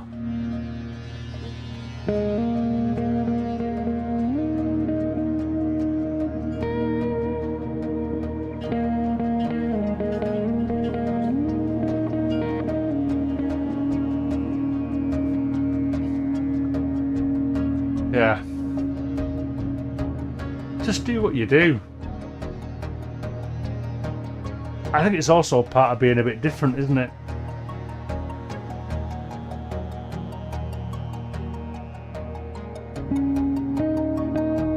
Oh, right, okay, Alvin Lee, not heard of him. Well, I've heard of 10 Years After. Never listened to any of the stuff, really.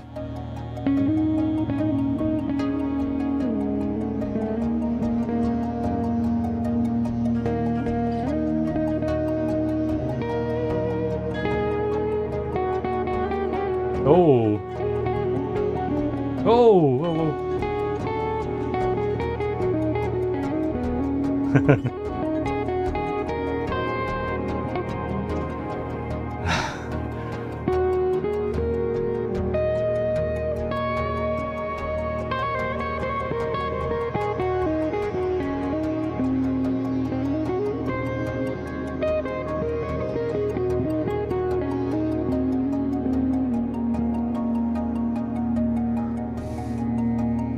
Yeah, I'm crap at playing in time as well, but whatever. I'm working on that as well, obviously. My favourite sort of noodling is just to have a drone, so I'm not worrying about my timing. But you know.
What's that, Rip?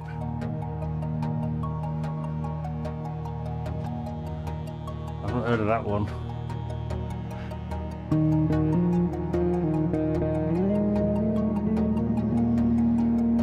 Yeah, I suppose I'm not that much into blues.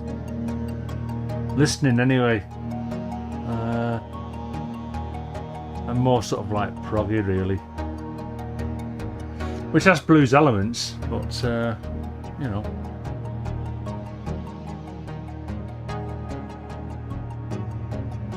Hey up, Maltese, you back? Oh, have you not been? You've not been away? Been listening all this time in the background. I've been going for too long now. I've got to, right, so there's Ranzi now. There's a guy called Ranzi, isn't there? From Australia. He's probably usually kicked his stream off by now. I don't know whether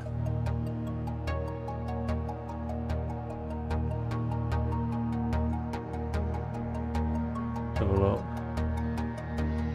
Oh yeah, Ranzi's live now. So, you know,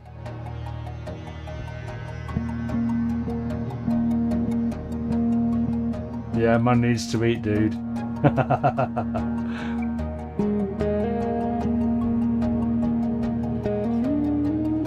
Well, look, let's call that quits. I've put you through it enough today. Sorry if anyone who's got here, but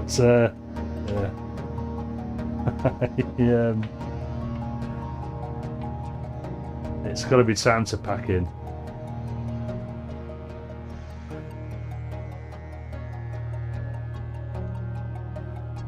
So what do I do to just? I'm gonna again try to get this to just fade out nicely.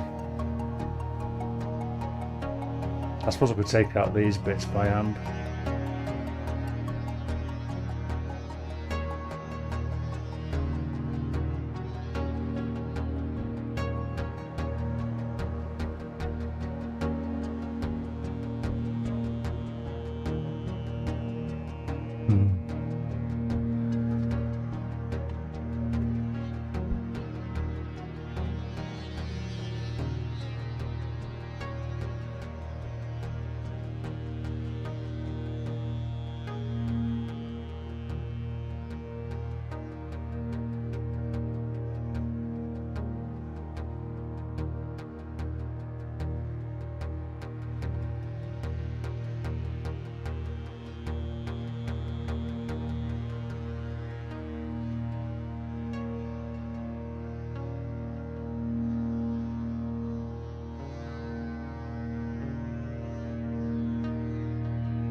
Not the perfect fade out, but whatever. I need to get that sorted out one day as well. So I will say,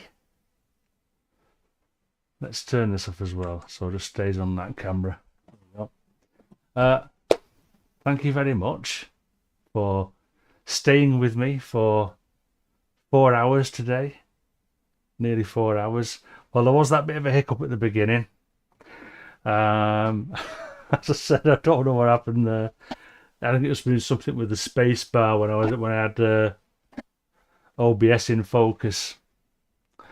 So it's not the 48-hour stream. You know, the problem is, right, YouTube doesn't save streams over 12 hours.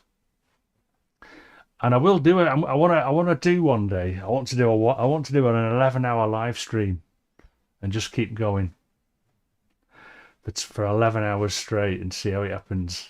See what happens. But I need to get some proper sort of, ideas. And the next job, as I said before, I need to work out how to bring the 05RW into the mix.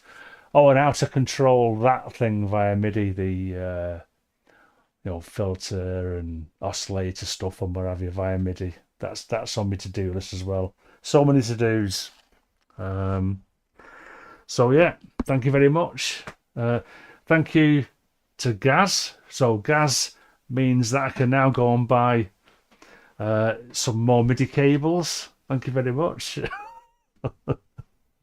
Much appreciated. Yeah, that's it. Bye.